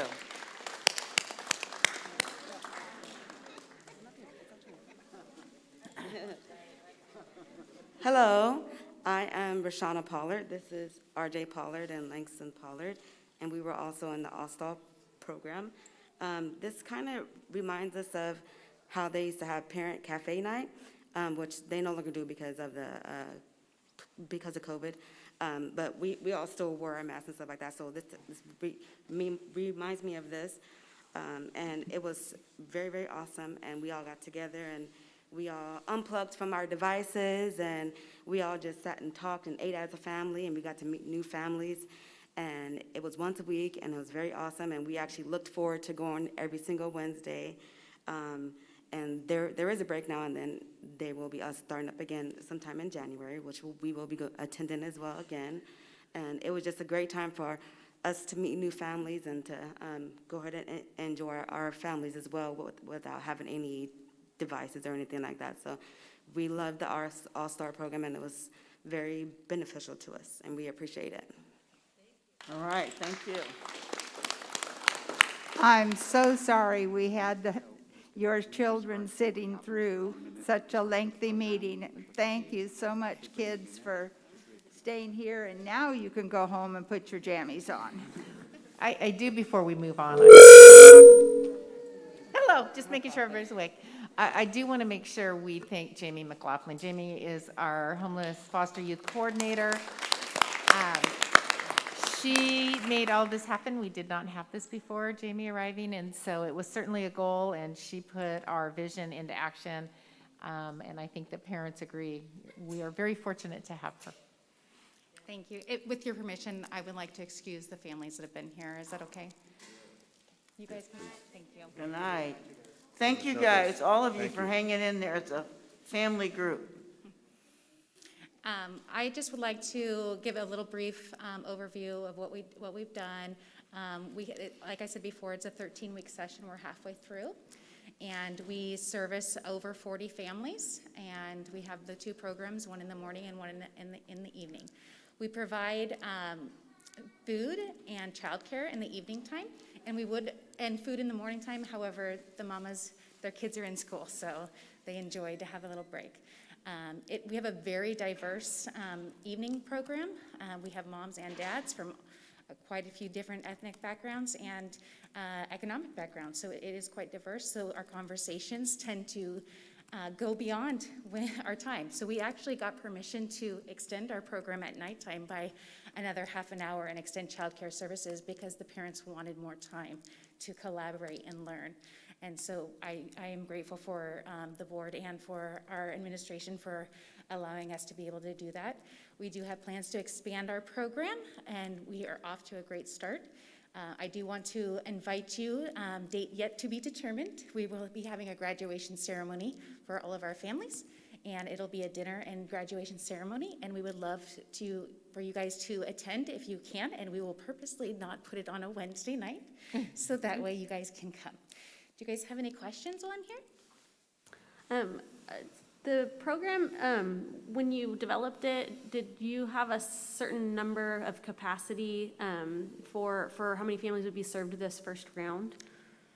Yes, because of COVID, we try to keep it small, and we're learning the program. It's actually a program called Resilience Kids, and it's raising highly capable kids, and it's a curriculum that was already been developed, so I cannot take credit for developing the curriculum, just for organizing it and bringing it to our community and getting the families there. We purposely kept it smaller because of COVID and given us an opportunity to learn, and the purpose of it is to help, like the families that you've seen today, to train and be able to help provide the program in the future with our support. So they're in their first year, and they get the opportunity to train with us and come back next year and be part of the training process. And so it's currently serving 40 families, you said? Yes. And so was there capacity to serve more than that this first time around, or did There you? is. We actually have the opportunity to have more at our shelters for our homeless families. However, with what's going on with their reorganization, and people are moving around, so we're kind of caught up in that, but it was offered, and it is still offered to them. We're just working on the logistics of getting the families there. For this year, that will complete our expansion, and that has been plenty. Awesome, thank you. Before you go, sorry, I just want to express my total support for this program. I love this program. I love that it's working. I'm really excited. Thank you so much. You were trying to, say you didn't make the curriculum, but putting it together is a huge feat, and it's really one of the most valuable new programs I've seen in a long time. If we can do anything to support you in the future as we scale it up, please bring it to us and let us know. All right? Will do. Thank you. And we did have another parent that was going to present tonight. However, the father got into a car accident. And then one of the families came, and it's actually her husband's birthday. So I just want to let you know how much they really appreciate this program to be able to stay. And the kids, I did offer them the ability to speak, but they were all shy. Thank you. Thank you. Next time we'll have to have ice cream stickers or something for the kids Something. that stayed. Thank you. All right, that was informational only, so we're moving to 11.2, which is discussion action, approval of the resolution number 1562-21, the Chico Unified District and California Department of Education preschool continued funding application. So we're back to that. We are. I'm just back before you seeking your approval to keep our relationship with CDE, running our state-funded preschools, and kind of keep that relationship intact. And hopefully someday down the line we'll be able to expand also. We haven't had that opportunity yet, but the programs we're running are all running at very full capacity. We actually have a waiting list. So we're just kind of waiting for opportunities to expand. And of course, we'll start running into some facility issues with that also. But long story short, we're looking for your blessing, approval to keep that relationship intact and keep our state-funded preschools operating. I move approval of this item.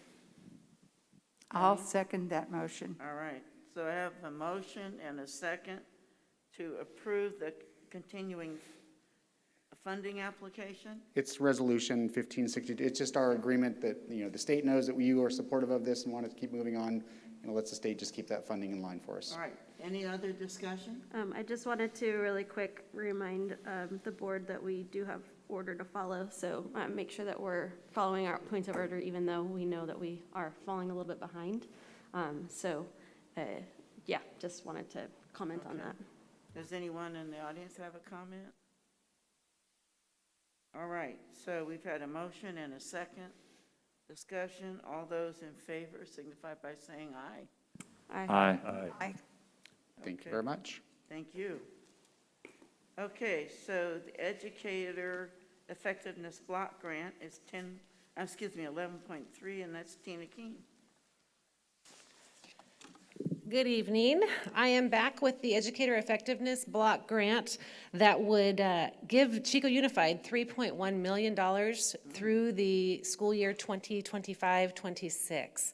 So as you saw last time, we have been able to sustain through those years with this plan the counseling and the MTSS coordinator positions. So those were approved, as a reminder, approved by the board back in March. And I know there was concern about keeping those going forward, especially counseling, and this grant has enabled us to do that. So I'm here for your action tonight. All right, so does anyone have any questions or comments they would want to ask? All right, does anyone in the audience have any questions or comments? All right, so seeing none, I'm sorry, I have a question. What are the two positions, MTSS coordinator and, And to continue with our counselors. say that The again? additional counselors that were added for this year. okay. Any other questions? May I have a motion then? Yes, I move approval of this item. Thank you. Okay, motion's by Tom Lando. I'll second that motion, and I'd like to comment All right. that I'm really glad we sought this grant to hopefully extend our ability to fund all of the things we put into place earlier this year when we voted, for funding our priorities. And thank you very much for your work, Tina, on getting this secured and before us. Thank you. The Ed Services team felt very strongly, as you did, about any way we could sustain some of those great things, we would like to do that. All right, so any further comments? Any comments from the audience? Okay, so all those in favor of the Educator Effectiveness Block Grant signify by saying aye. Aye. Aye. Okay, passes 5-0. Now we move to business services. Probably the densest report I've ever had to struggle through. So this is resolution number 1563-21, approving the environmental impact report for the Inspire Charter School addition to the Canyon View High School project. Julie. Good evening. Thank you for your time. This is actually the addendum to the environmental impact report. The initial impact report was reviewed and approved in 2002. It was then amended again in 2014. And now we're asking the board to approve the third amendment because we are adding Inspire School of Arts and Sciences to the plan for the property. John, if you could bring up the first slide. Just real briefly, I know that not everyone on the board has been as involved with the Canyon View property over the years, so I just wanted to show you this outlined in yellow is the 50-acre property that the district owns on Bruce Road, and it was purchased in planning for a new comprehensive high school in Chico. The area that's shaded a little bit darker, we call it the flag, is a 7-acre portion of the property that the board previously had approved for Inspire School of Arts and Sciences to move to as part of the master plan approval. I know that you are all provided the amendment. It is very lengthy. I did receive some feedback yesterday. A couple of 3 typographical errors were noted that are being corrected. And there was also a question regarding the mitigation and monitoring plan. The mitigation and monitoring plan is part of the original EIR that was approved back in 2002. As you all may be aware, there are wetlands habitat out in this area of town that is protected, and that's why this MM51 for protecting biological resources is included in this mitigation and monitoring plan. We've actually already implemented this portion of the plan when we did grading about 3 years ago. I think we did a large grading and drainage project on the property, and we utilized this monitoring system where we would go out and we fenced off all of the environmentally sensitive areas so to ensure that they aren't impacted by construction in any way. And this mitigation measure will also make sure that we don't create drainage that impacts those environmentally sensitive areas during construction. So I know that was a question that was raised by the board upon review of the document. Are there any other questions that I can help to answer tonight? So it was noted concerned about waste removal and water quality. I didn't remember a discussion of this site having a septic connection or a sewer connection. Yes, it will have sewer connection. To the city? City sewer, correct. Okay. If you want to go to the next slide there, John. This is the original conceptual plan for Canyon View High School on the property. And as you can see, that flag portion, although it's oriented a little bit different, used to show that it was going to be sport fields like courts, and it also had a drainage area. This is kind of the lowest elevation in the area, so all of the stormwater drains that direction and into the city stormwater collection at the furthest south west corner of the property. Back when this concept was drawn, we would have had above ground water retention, like a pool, a pond that the stormwater would run to. And now things are being done a little differently, where we will be putting that under the parking lot. So it will actually be subsurface, and water will collect there, be slowed down, able for solids in that water to settle out, and then slowly go into the storm drain system instead of all impacting it at one time. The goal is to keep as much storm water on site as possible now. If you can go to the very last slide, just wanted to show you, we did change the concept of the future Canyon View High School site because of the work that the city will be doing on Bruce Road. They didn't desire to have a parking lot off of Bruce Road because it's going to have faster speeds than are safe to have turnoffs on. And it also shows that highlighted in yellow, the portion of the property that will be for Inspire. Are there any more questions that I can answer? Yes, Eileen.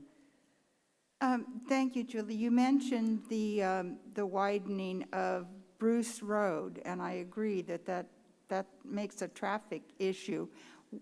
Did we change our exit from our property to a different exit point other than Bruce Road? How did we accommodate that traffic issue? So the front of the school, I'm just going to point to it real quickly.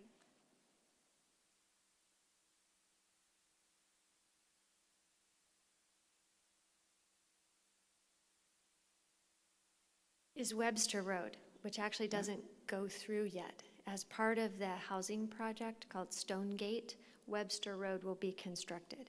So the school will actually face Webster, and that will be its main frontage, where visitors and teachers will have parking lots off of Webster. And then the student parking is over on the opposite side, which is Raleigh Boulevard. Ah. What about the entrance to the Inspire site? Inspire will also have an entrance off of Raleigh, if you, I'll point again. Okay. Oh, all right. So Fremont Street will be an entrance and exit, as well as that roadway going out onto Raleigh. Okay. Any other questions? Any questions from the audience? I was just impressed with the density and the complexity of the environmental impact report. It was quite in-depth. Yes, Eileen.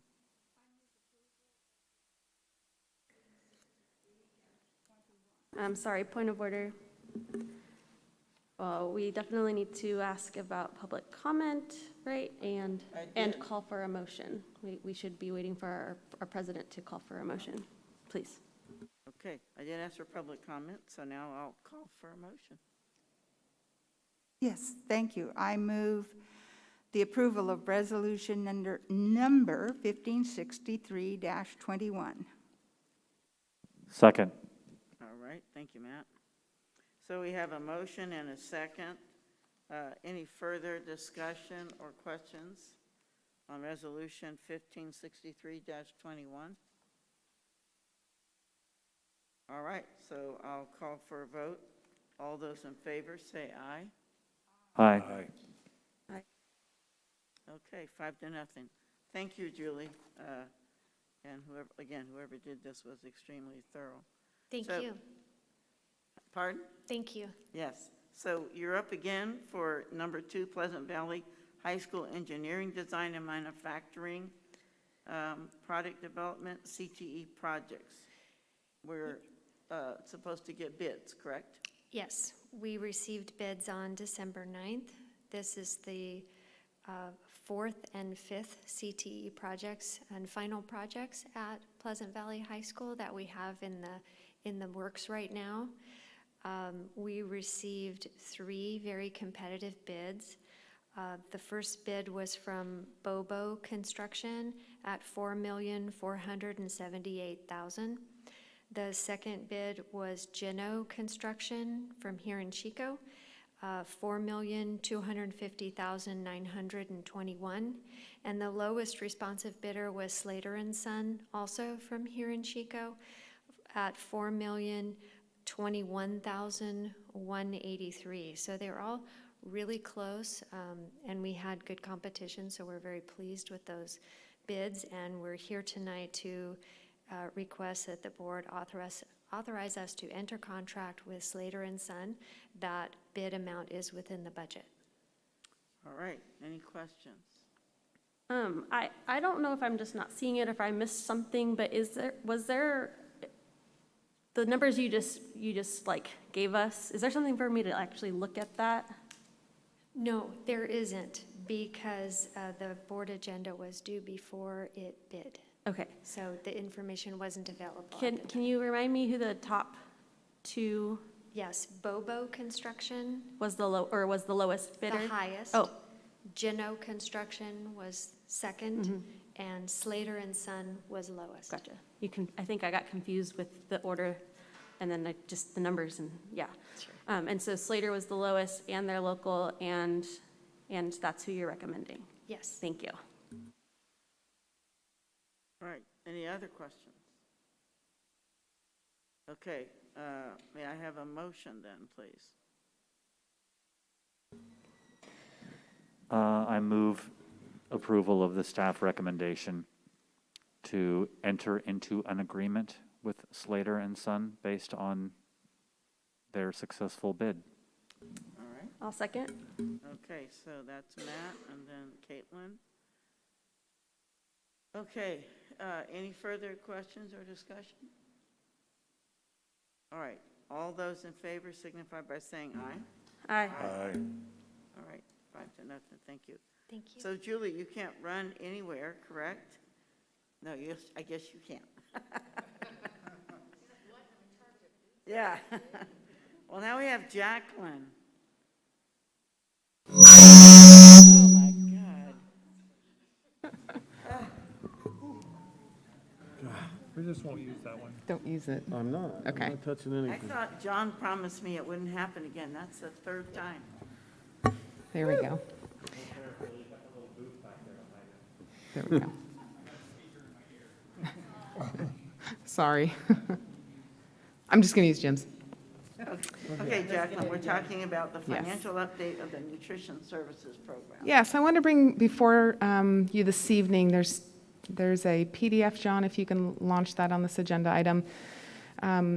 Vincent Serra, who runs our nutrition services program, and I have been talking a lot over the last couple months, and he is seeing claims from a financial perspective that he has never seen in his tenure here at Chico Unified. The governor, as part of his budget this year, implemented Meals for all kids. So regardless of your economic status, of your family's economic status, you can participate in our breakfast and lunch program. And so what I wanted to show was the volume of meals that have drastically increased, in particular at the breakfast level this year. So if you want to compare last year to the current year, we have through November, obviously, is the royal blue color, and you can see that it has substantially jumped for our breakfast meal counts. We do have at several of our schools a second chance breakfast, which allows kids at 9:30 to be able to participate in that.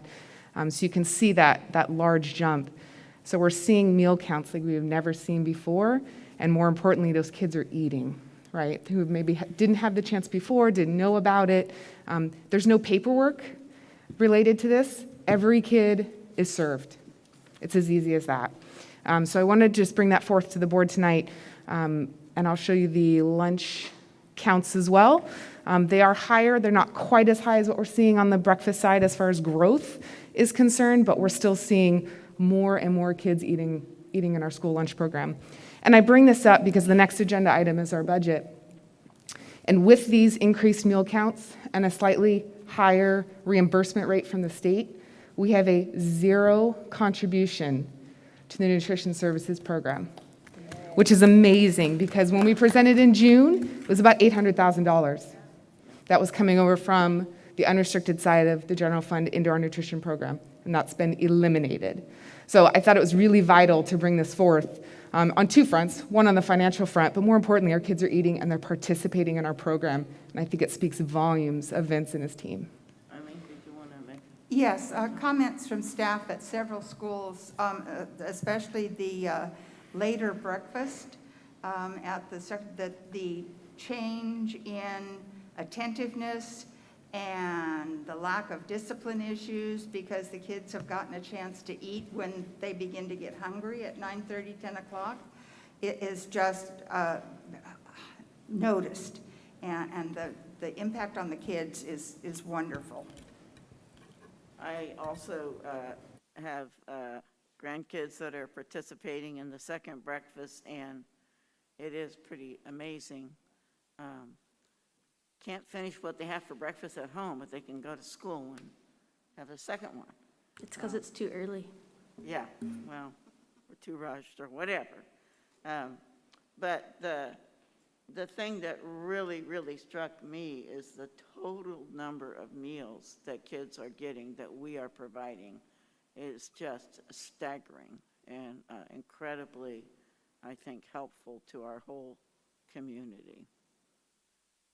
And in case you haven't had the opportunity, Vince just stepped forward. So this is Vince Sincero. He's in charge of nutrition services. If you haven't had the opportunity to meet him, please do so.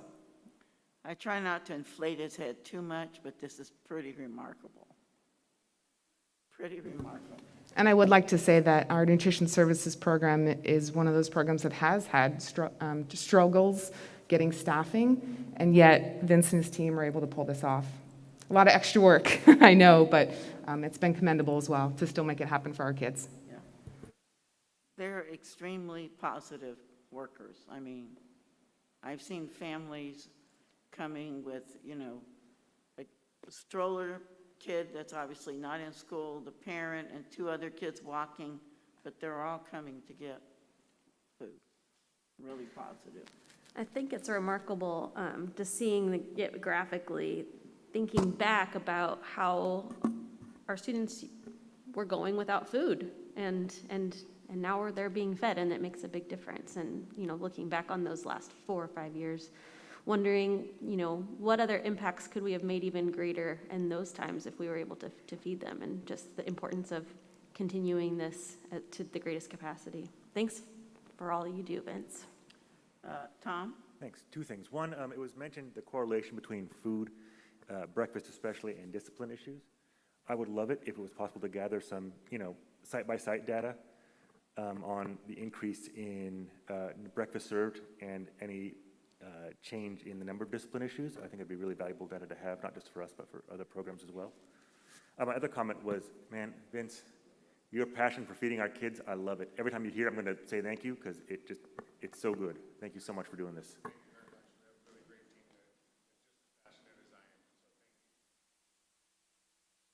I had a conversation with Vince when at the bakery, and he was so distressed because he had families at that point that weren't paying, and, you know, their kids were eating, and what was he going to do, and how was he going to get the money in?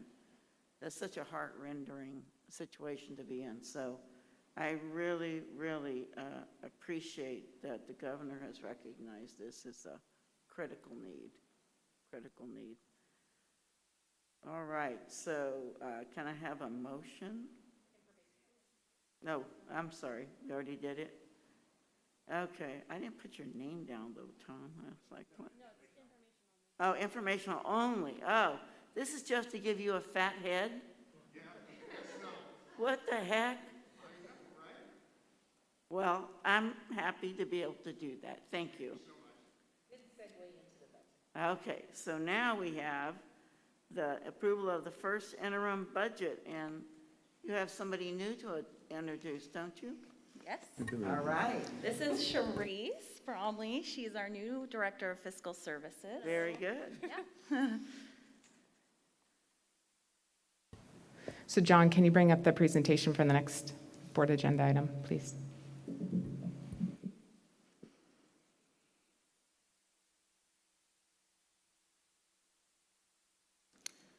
Okay, so we're here tonight to present the first interim budget. This is the second time we've come to you with the 21-22 budget. Now you have lunch up, okay. Oh, you can go to the next slide, John. Thank you. Our original budget was presented last spring. First interim allows us to evaluate where we are landing after the school year started, staffing is in place, programs are running, etc. So the major themes tonight, average daily attendance, hold harmless provision for 21-22, the effect of COVID-19 on attendance percentages and projected enrollment, COVID relief funding, and PERS and STIRS annual pension costs. Next, thank you. Okay, so this slide has a lot of numbers on it. It's something that you guys have seen before. Just to draw your attention to some things, if you look at the first column, enrollment, if you take a look at between 1920 and 21-22, we are estimating that we'll be down 269 kids. Then if you look at the next column, P2 ADA, that's average daily attendance, that's where we're actually funded. We're estimating that we'll be down 632 ADA. So why would that be? Well, the reason is typically for ADA projections, we estimate that we would be at about 95.5% of enrolled kids attending every day. If you look at 21-22, we're estimating 92.6 this year. And that's because we've had a lot of kids out because of quarantine. Also, parents are just being really diligent about keeping their kids home when they're sick. So this is our best estimate right now. Next slide. There we go. Okay, so this is a graphical look at this. This is actual ADA versus funded ADA. If you recall, we're funded on the better of the current year or the prior year. The hold harmless provision is why you're seeing in that 21-22 column that we're being funded still at that 11,830 ADA from 2 years ago. Next year, 22-23, we'll be funded on the better of 21-22 or 22-23. So at this point, we are estimating that there will be kind of a funding cliff. All right, next slide. Next slide, John. Thanks, sorry. Okay, this is a slide that you guys haven't seen before. This is just a really basic summary of our COVID-19 relief dollars. These are restricted dollars.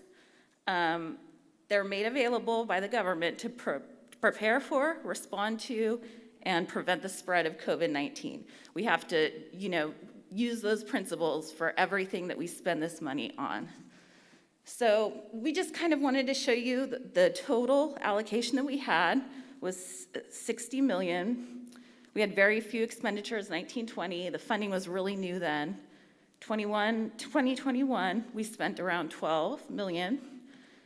21, 22, 17 is about what we'll be spending. And I just wanted to tell you some of the things, the highlights that we've spent this money on. Extra counseling, tutoring, reading teachers at elementary sites, block scheduling, furniture for social distancing, PPE, personal protective equipment, HVAC filtration, technology purchases, Chromebooks, laptops, ViewSonics. And we did have a really big summer learning program over the summer. So, yes. That 30.9 million that's remaining. Yes.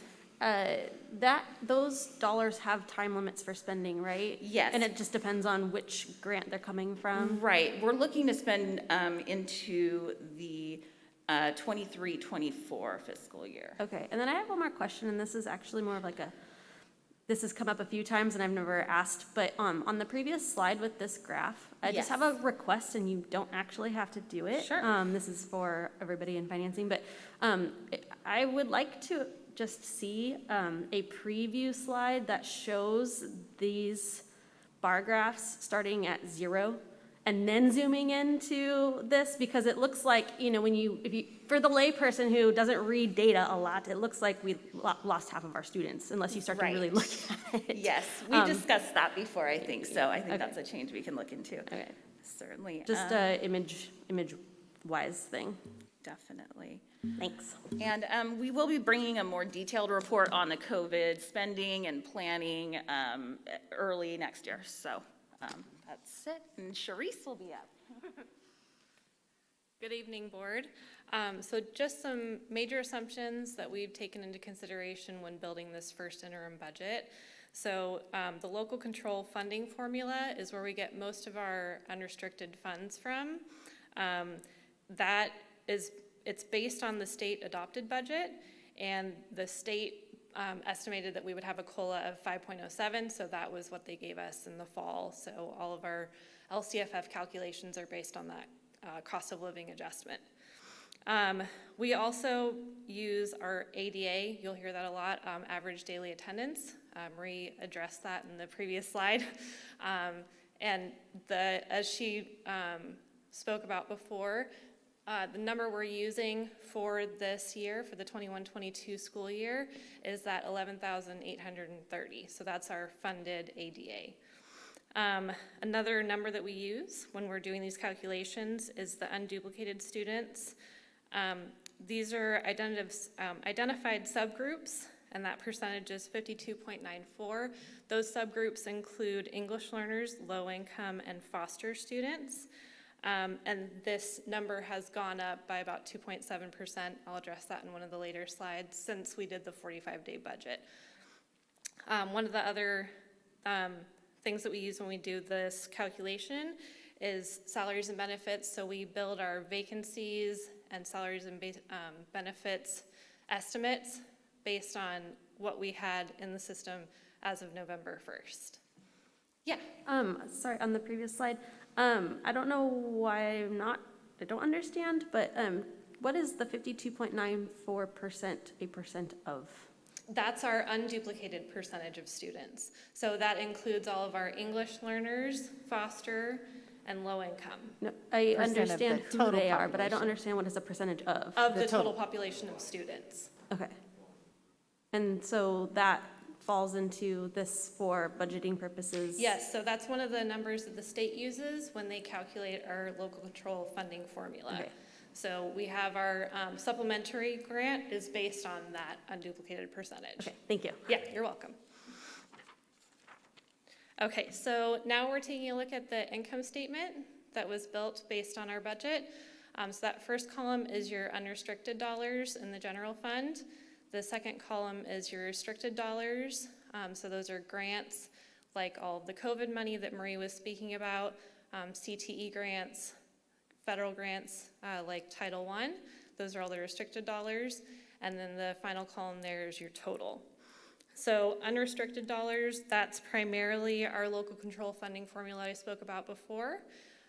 We are estimating that on the unrestricted side that we're going to have a positive change in fund balance of $1.4 million. On the restricted side, we believe that we're going to have a $5.2 million deficit. This number is a little tricky because they're all self-balancing, all of the grant funds that are in that restricted side. But this takes into consideration carryover and dollars like that. So we're not actually going to be spending down cash because, like I said, all of those are restricted grants. Okay. So this pie chart shows our unrestricted and restricted expenditures in the general fund. So Chico Unified, we're in the people business. So most of our funds in the general fund are spent on salaries and benefits. So you'll notice that those three green parts of the pie chart, they all add up to 80% of our total expenditures, and that's all of our staffing that we have across the district. One of the things that I had noticed was the jump in the amount for books and supplies. It seemed to be distinctive and different. Well, and that could have been because of the CARES dollars. It could be because of the COVID funding, because we have a lot of supplies that we've been purchasing with those COVID funds. Okay, I think I was misled because it said books, and I was like, No, that's all of our supplies, so that's equipment that we've purchased, anything that is physical items that would be included in that supplies budget. So it could be books, it could be library books, it could be Yes. curriculum, tangible books, as well as supplies that are consumable within about a year. Okay. Okay, so yes. Salaries and benefits expenses, 80% of total expenses due in part to COVID relief funding. And you talked about this earlier. I think you just mentioned that what we voted for on earlier too, but we have some added positions is what you're referring to that, Yes. that kind of came about as a result of COVID. That's correct. The staffing increases that we've had with all of those CARES dollars and other COVID funding, yes. Any sense from the hip of what the percentage would be without that COVID? On a typical year, I'm not sure. I want to say it's about 75% though. Our general fund tends to be primarily spent on salaries and benefits. Yeah, low to mid 70s is pretty typical, so 80% is high because of the additional positions with the COVID relief dollars. Thanks. Yeah. Okay, so this next chart is similar to the last one, but this is just talking about unrestricted expenditures. So that's primarily that local control funding formula that I spoke about before. It also includes our special ed contribution, and we include that, which it also includes all of our salaries and benefits that we pay for our special ed program as well. So that's a part of our restricted funds, but we do contribute to the special ed program on the restricted side out of our general fund to fund that program. So in this graph, you'll notice that the salaries and benefits have increased if you include that special ed contribution. So it goes up to about 88% of the unrestricted. Yes. I have a question because I'm used to asking the question about special education's encroachment and how much is coming out of our general fund beyond what we're funded for special education, and I can't compute a pie chart into that comparison. The contribution's about 17.2 million, and I'll actually address that in the next slide. Okay. Yeah. Hopefully that helped. Okay.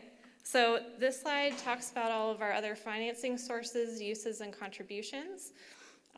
In the general fund, we have transfers in that come from our RDA pass-through revenues. Those are primarily used for restricted routine maintenance, and that amount is going to be $3.5 million is what we're estimating that at this point. Developer fees, admin support, that comes from our developer fee funds, and that's 3% of the amount of fees that we're expecting to collect. That amount we're estimating to be about $90,000 this year. As Jacqueline spoke about, we usually have a transfer out, a contribution to our nutrition services fund. We don't have any transfers out this year out of the general fund into any other funds, and that's because of the program that Vince is running right now. So can we make him do cartwheels or something? Sure. Okay, and then the contributions to restricted programs, Eileen, as I spoke about, that special ed amount is right there at the top, so it's about $17.2 million. So that's the 17.2 is above and beyond That's correct. Okay. Yes, that's the amount That- that Chico Unified is contributing to the special ed program. Out Fund of the general fund. continues, I mean, that funding level just continues to balloon. The good news that was reported at our CSBA conference is that included in the Build Back Better bill that hasn't been passed yet, there is a significant increase to special education funding, Right. noting that it hasn't been passed yet. Yes, Kate? I would be interested to know, because I don't have that frame of reference. I have not been observing the budget very long enough to see it ballooning, right? To see how that translates into our number of caseloads, because I think that we're at a higher caseload right now too, and that Yes. would also make sense why we're spending more. That's correct. The special ed program has definitely grown over the last few years, for sure. Yeah, So, at some point, and actually, maybe part of a workshop to see that comparison about, how much is being spent out of our general fund per caseload, Right. and maybe that will give us a better idea of how the spending is taking place. Yeah. I'd be interested at least just to see it. Okay. So there is a special ed workshop in the spring, and that's the exact data that we'll bring forward. So we call it the pupil count. The challenge I think that Chico Unified has is overall, our district is declining in enrollment, but our special ed enrollment is increasing. So it is a challenge for us. But we will see, so what we'll see is our graph, the skew will shift. And it'll make it look like our special ed expenditures are ballooning even more, when actually it's just that the population designation is skewed. So it's all good data. So you'll be seeing that data in the spring. Okay, so the other contributions we have to restricted programs are the routine restricted maintenance. That amount it's a required 3% of our general fund expenditures. So that amount we're estimating to be 5.2, almost 5.3 million this year. And then the last one we have for contributions to restricted, it has to do with Title III English Learner. This was related to our federal program monitoring that we had this fall. It was determined that one of our prior year expenditures was not allowed. And so we're basically reimbursing that restricted program out of the general fund. Okay, so this is just a comparison of our 45-day update that we brought to you in August, and then the current budget that we're bringing to you tonight, the first interim, and the variance.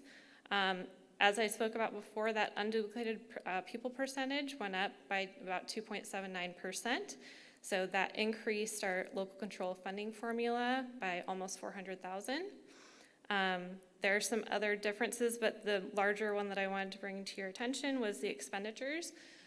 This is due to those staffing increases we talked about with the COVID funds, as well as the compensation increase that we gave across the board. There were different percentages in each union, but it equals about $3 million between those three lines, the certificated salaries, the classified salaries, and employee benefits. But you'll notice that in the first interim, we still have a change in fund balance of a positive amount, so that's why we felt that it was appropriate to do the compensation increase. Yes? So I noticed in the very thick budget thing that it wasn't clear to me, we are paying the County Board of Ed, Butte County, more. It seemed to me, and I wasn't sure for what. Is that striking a bell? Not off the top of my head, but I think what you may be alluding to is that we have students of residence of Chico Unified who attend the LEAD program at the Boys and Girls Club. That's run by BCOE. And so how that works is BCOE reports attendance on behalf of Chico Unified because there are students geographically.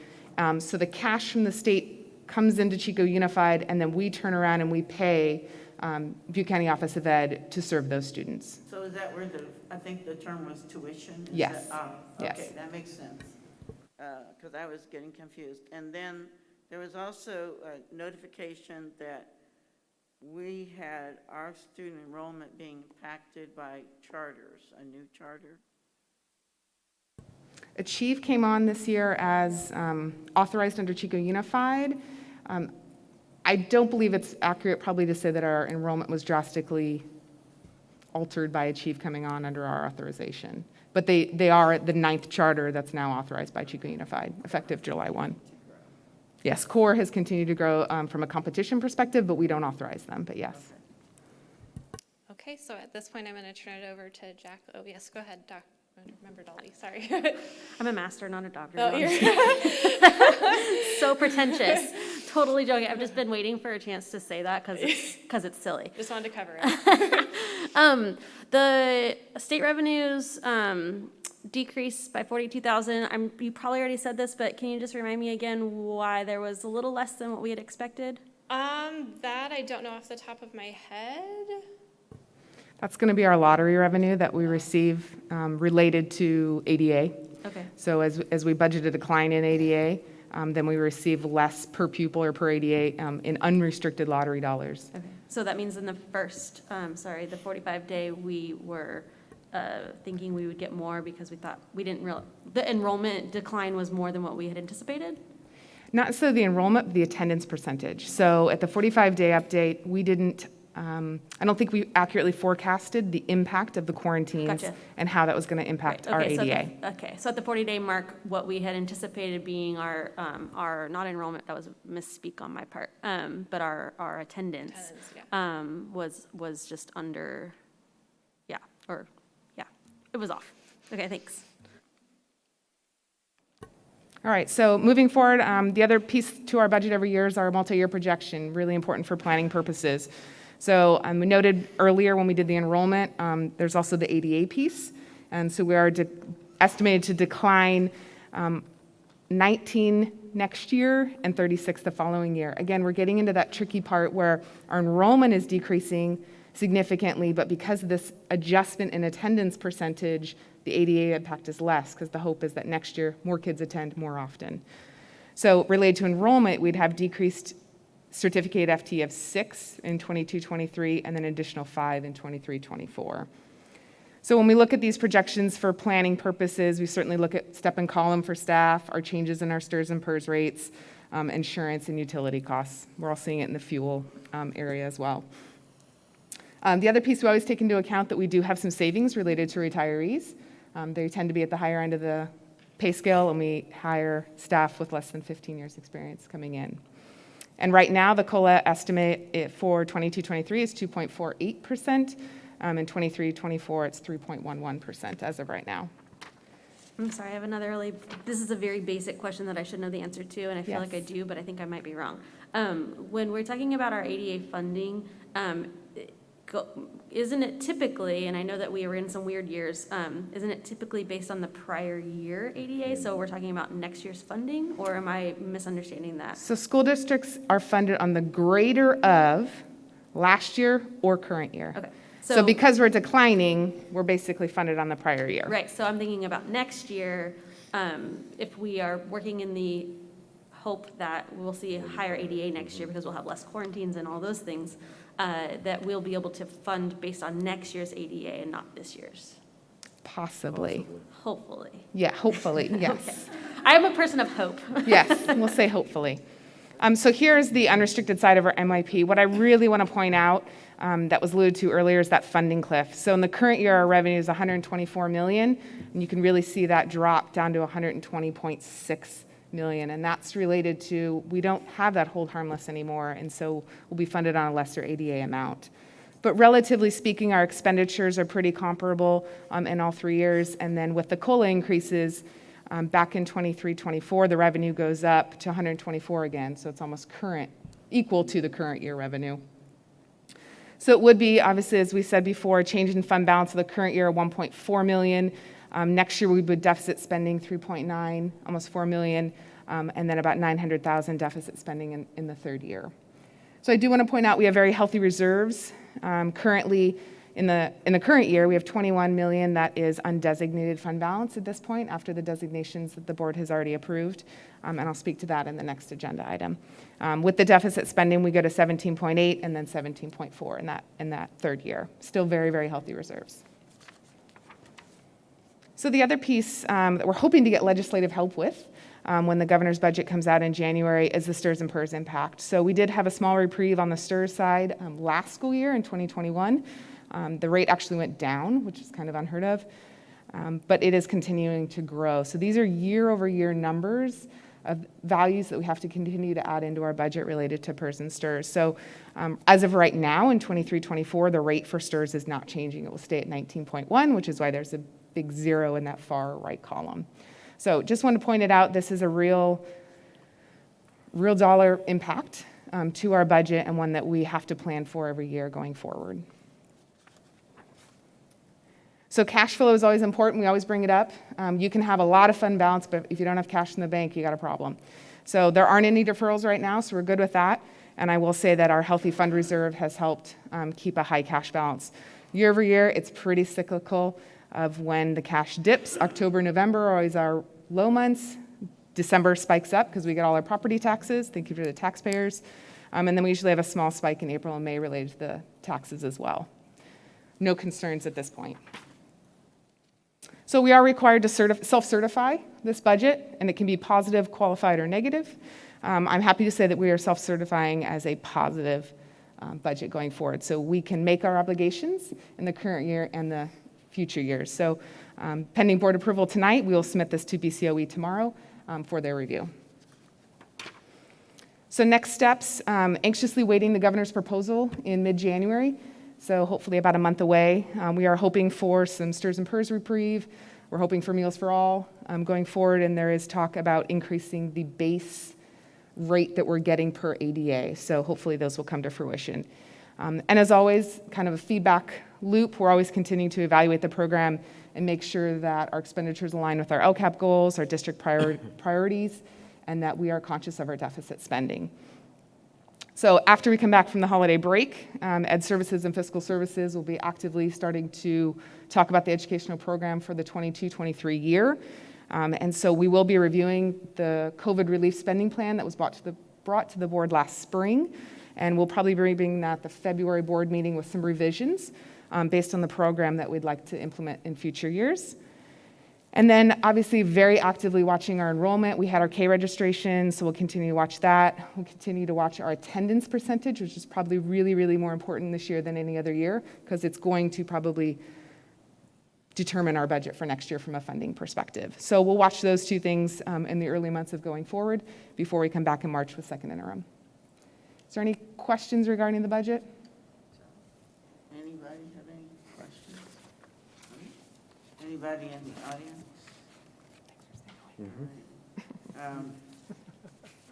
I do have one.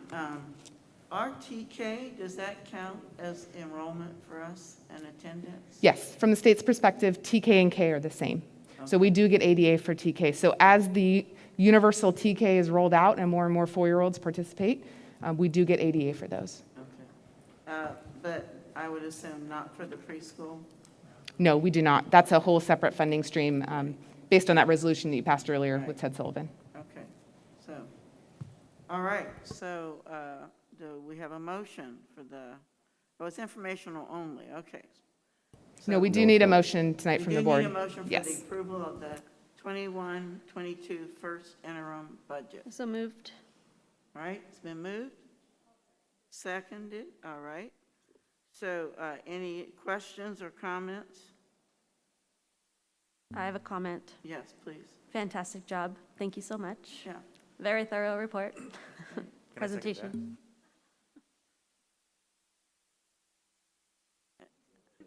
Okay. Yeah, you should feel that, Jay. Welcome to the fold. Thank you. You're running with some fast ponies over there. Okay. What? Hey, we may need to play the ponies, you know, things get rough, you know. Okay. So we have a motion, a second. Any further comments?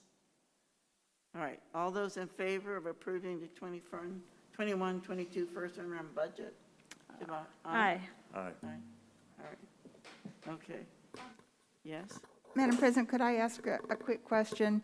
The governor's first budget comes out in January. Is it April before we have our first update? So the governor comes out with his proposal for the 22-23 year in mid-January. Then we come back to the board in March with the second interim budget for the current year.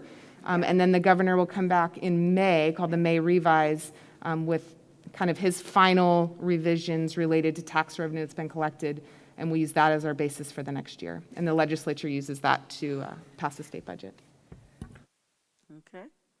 All right, so we move on to Resolution 1565-21, committing fund balances. And Jacqueline, you're it again. Yeah, so several years ago, there was the state public school stabilization account was created at the state level. It's essentially reserved for the state. And part of that was if there are 4 criteria that are met, the state is required to put a deposit into that account. And according to all indications, that's going to be met this year. So the irony in that is that the state is going to be putting money into this reserve, which triggers language that says school districts cannot have a reserve greater than 10%. So of their assigned and unassigned. So currently, the district has 17% in our reserve. So one of the things that local school boards can do is commit, which is the most restrictive action that the board can take, fund balance for specific purposes. And so those dollars can only be spent on those specific purposes. And then those dollars are then taken out of the calculation for reserve. So before you this evening is a resolution for $14.5 million to commit for 4 different areas. To basically help us to earmark those dollars for the challenges that we have ahead, as well as get us underneath that 10% reserve cap. So what are the 4? I can certainly read those. So I've got $4 million set aside for our STRS and PERS volatility going forward, $5 million for enrollment and attendance volatility, $1.5 million for the transitional kindergarten implementation, and $4 million related to unexpected and increased costs in our special education program.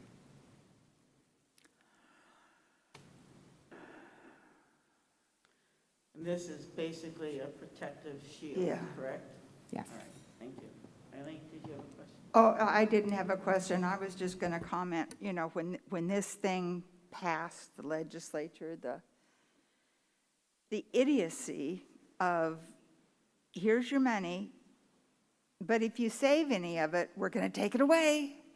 I mean, the political deals that were made to set this up are criminal. I have a question. End of comment. I have the question of our presenter.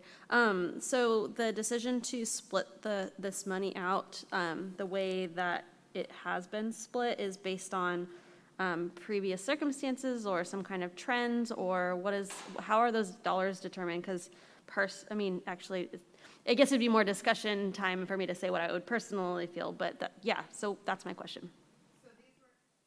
These are identified as kind of very large areas of volatility, right? Which is why you have fund balance to be able to weather the storm of volatile time periods. So in looking at these areas, we know that transitional kindergarten is going to be fully implemented in the next 4 years. And so we're running into facility challenges with that, the staffing with that. So money was set aside in order to accommodate for that, should we need to dip into our reserves and be able to fully run that program. The STRS and PERS volatility, again, is if the state kicks in money, that relieves us as the local LEA from our rates increasing. If they don't do that, our rates increase.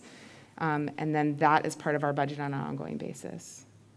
Yeah, I guess that was kind of my question, is why we would put so much to STRS and PERS and maybe not as much to TK or even a special education program. Yeah, I guess I'm just curious about the decision-making process in how that was allocated among the 4. I have no problem with the 4 criteria. And I'm open to the board. If the board wants discussion and wants to change the amounts, we are certainly, the board has that ability to do that. I guess I'm just wondering if I do want to, like, what was the process behind how you came up with those numbers? A lot of it was just estimation. What's the impact? And going out, I typically look at a multi-year projection. So I'm looking 3 years out. And so if our STRS and PERS liability is $1 to $1.2 million every year, I took it out 3 years and rounded up. Gotcha. And same with our special ed. Our increase typically is about $1 million a year or so. But with our PERS and STRS rates going up and compensation increases and staff just being more tenured, again, took it 3 years and rounded up. Okay, thank you. That's what I was looking for. Thanks. All right, Tom.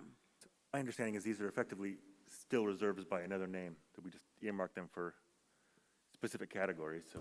basically restricted funds now at this Yes, point. so they will be deemed, when you see our financial statements, they will be called committed fund balance versus right now, basically they're all in unassigned other than the action that the board has already taken, like the additional 2% reserve.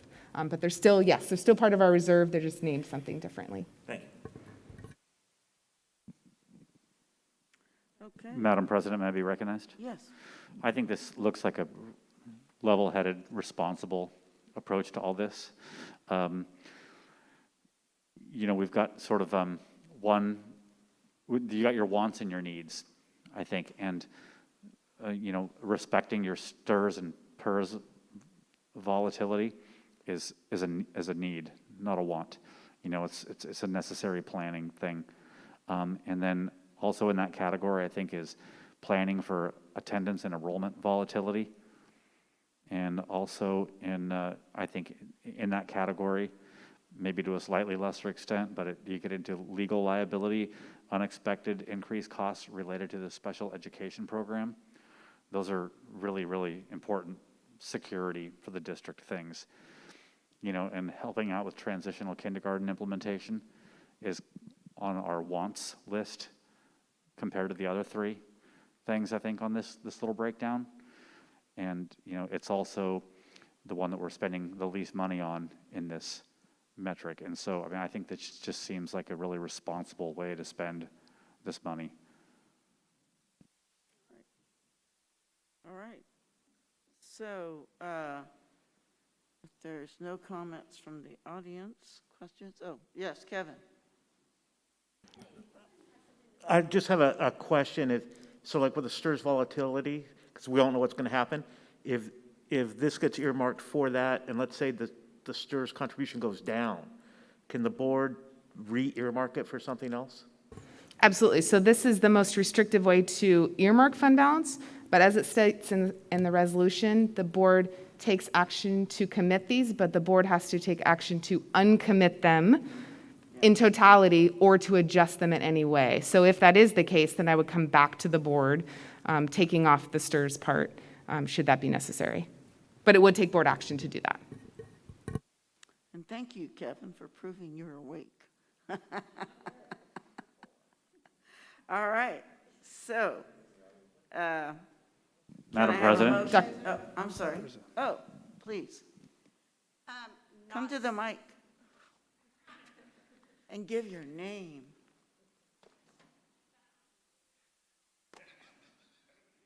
No.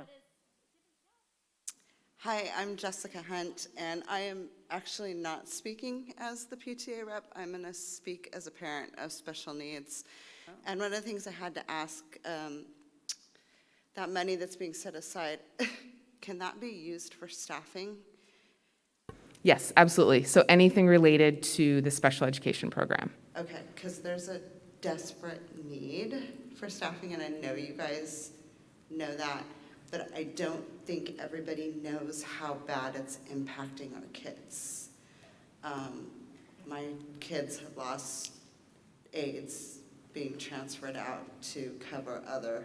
One aide went to go teach at Marsh, which is great, and Diane knows all of this, but I just want to let you guys know that it's serious. There's a lot of transition in that, and for a lot of those kids, transition's really difficult for them.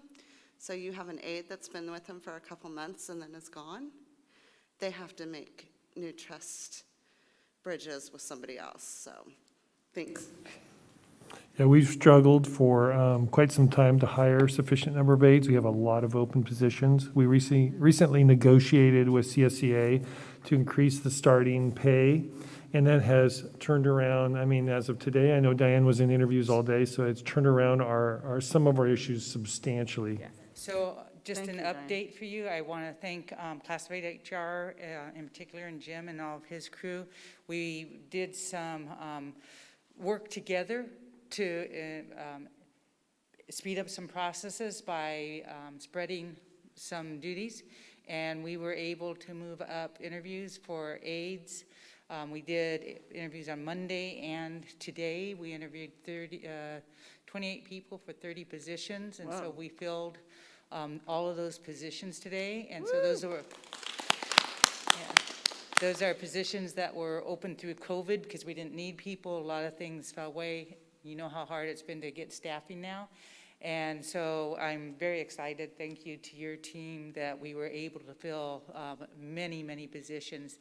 Also, I want to shout out to Jay and Jim and our whole Ed Services team. We've been working with Chico State. Oh, yeah. that was good. And have done some job fairs with them and are starting to recruit directly through Chico State. And so Jim and Jay in particular got that going. So we're starting to look ahead. We're starting to get excited about the possibilities. I do have a question that you probably can answer, Diane, or the cabinet. With this influx of applicants, was that directly correlated with the fact that we increased the starting pay? Absolutely. And what was, can you share what that change was? So, yeah, I can. So, for example, on instructional aids, we moved starting pay from step 1 to step 4, and it's about $2.50 an hour more. So we were in competition with fast food at step 1, but we moved significantly above that, and so we were able to get right away significant numbers of applicants in immediately. So it helped greatly. That's awesome. So it is good to note that a little bit higher pay is going to fill our Absolutely. I also want to Vacancies. compliment Diana and your staff, because that many interviews and successful hires in that a period of time is huge, just huge.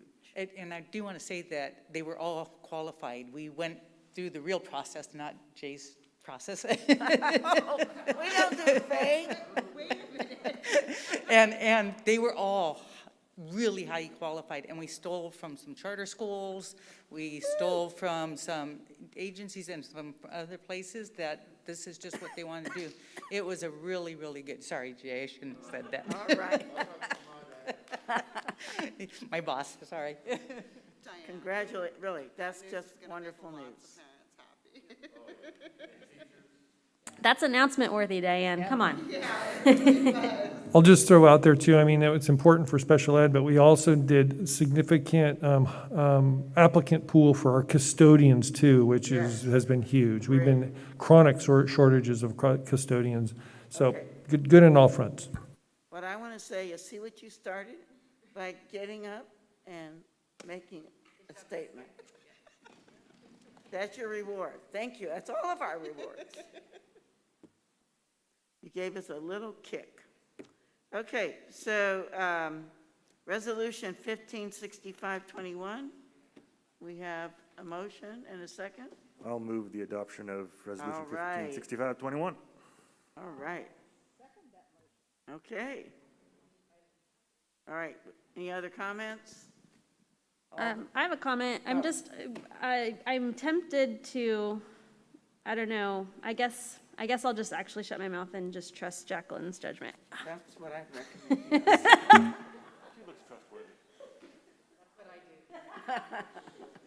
All right, so all those in favor, say aye. Aye. All right, thank you, Jacqueline. Saving our money. Okay, so now we have the, I'd like to make a point of privilege. A what? A point of privilege? Oh. Could we maybe take a 5-minute break, please? yeah, Thank you. yeah. All right, 5-minute break.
We are back in session after a slightly longer than 5-minute recess. And we are back to the updated board bylaws. Yes. And so they are sequenced by being updated, by being new, and then again by being updated. So is there a particular policy that anyone? Madam President, I'm sorry, Yes. point of order. Yes. We had tabled our previous discussion regarding the agenda to this point.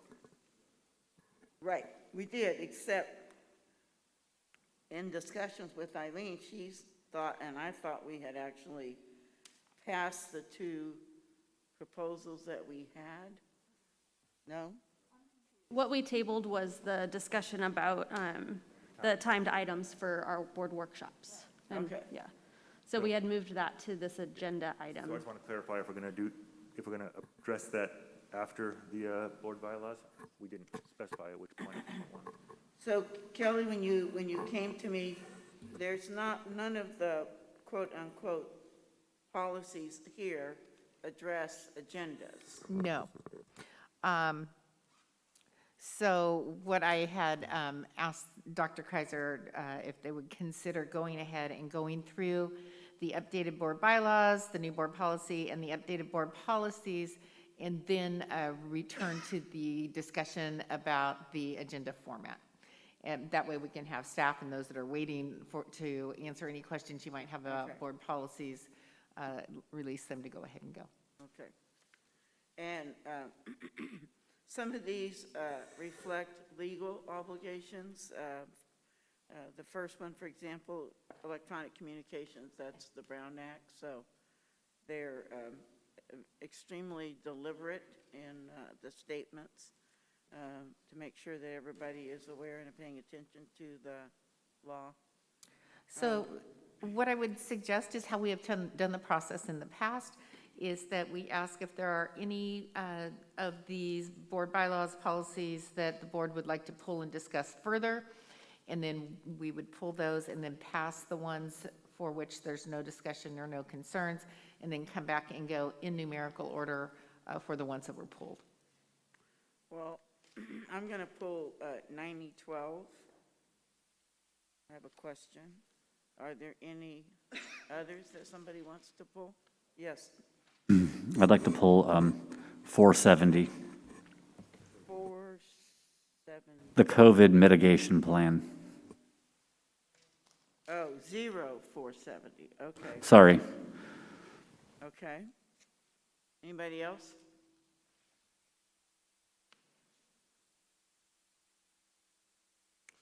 So if there's none others that people want to pull, can I get a motion?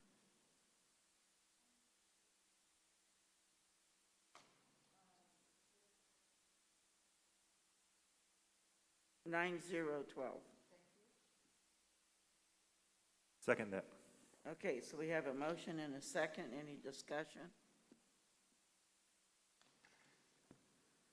Okay, seeing none. All those in favor signify by saying aye. Aye. Aye. Aye. Aye. Okay, passes 5-0. So the question I have on 9012 is about electronic communications, and it specifically notes on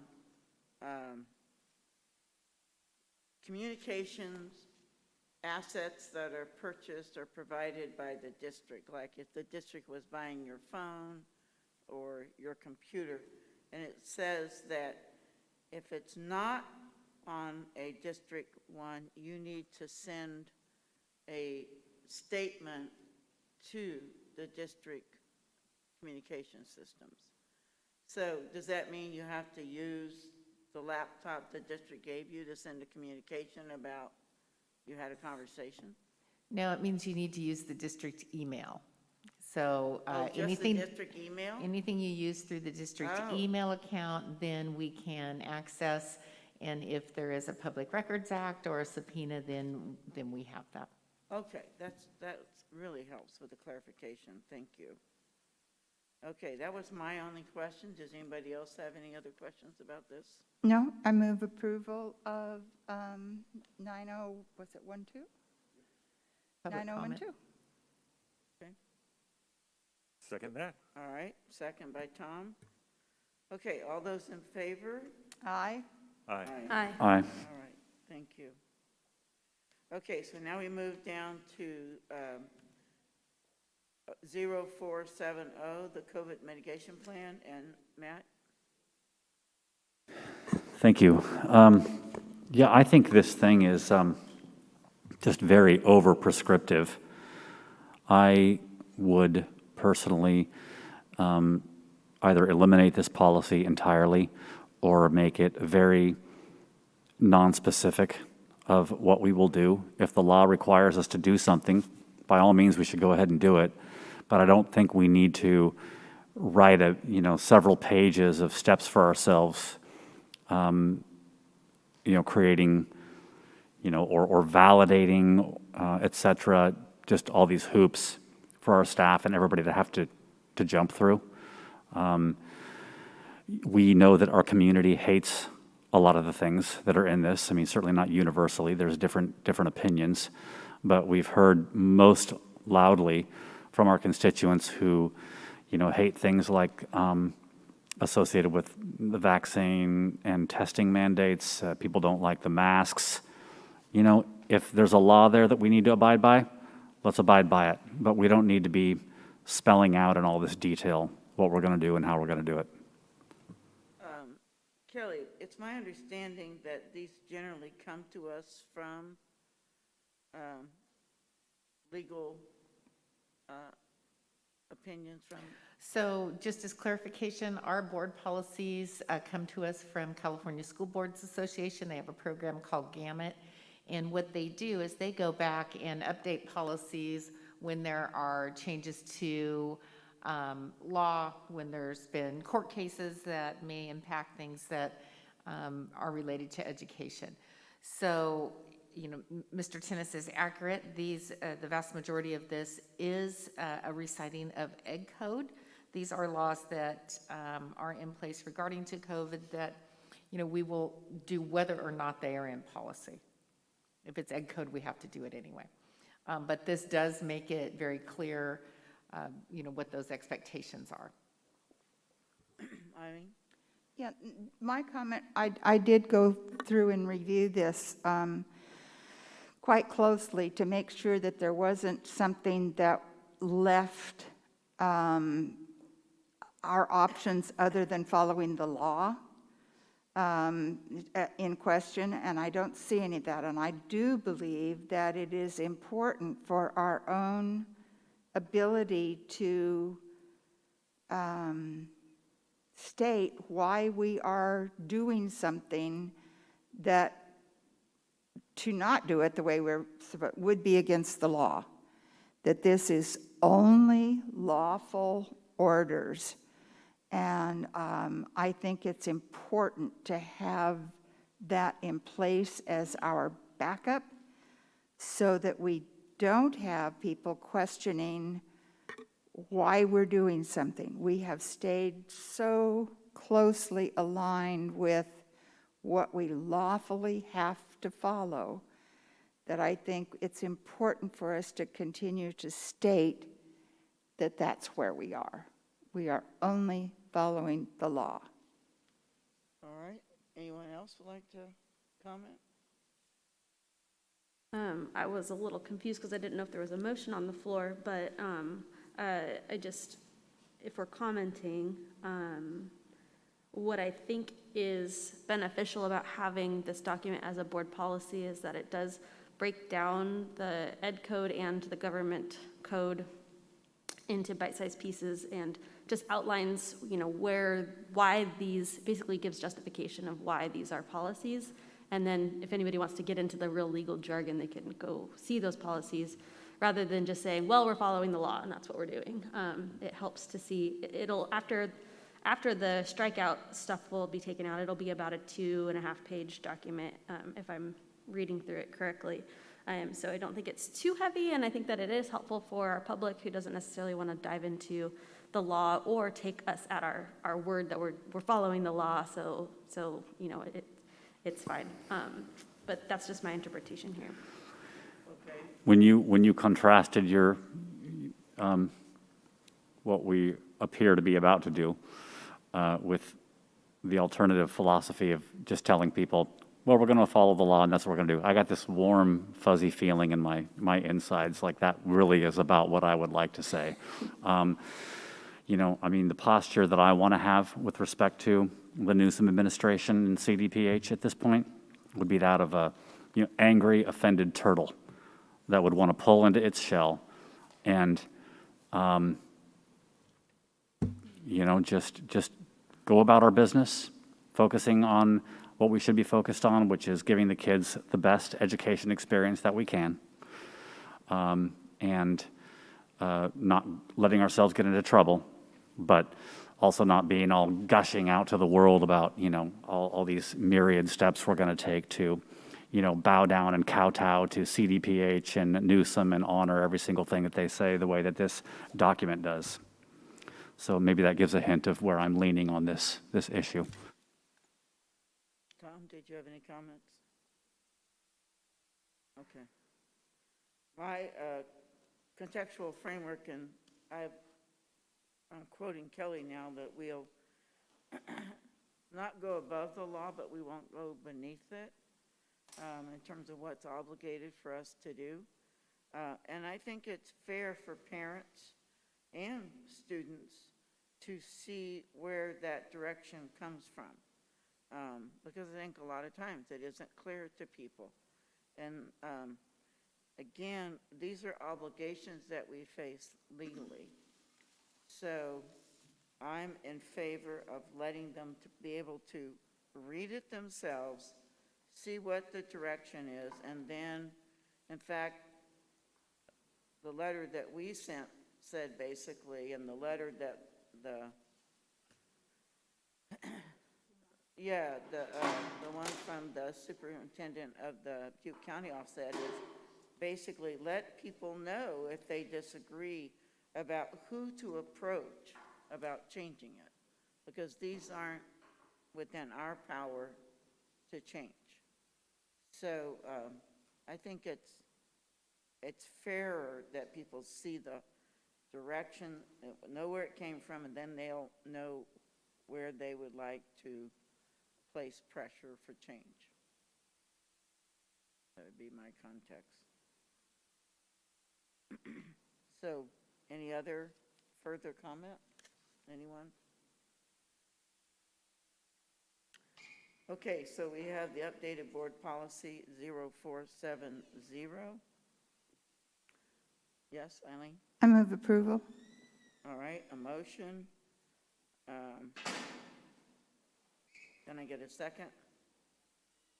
Sure, I'll second that one too. Okay. All right, Tom seconds. So all those in favor, please indicate by saying aye. Aye. Ask for no's. Okay, are there any no's? Nay. Nay, okay, so it's 4-1. All right, thank you. Okay, so Now we would go back to item 4.6.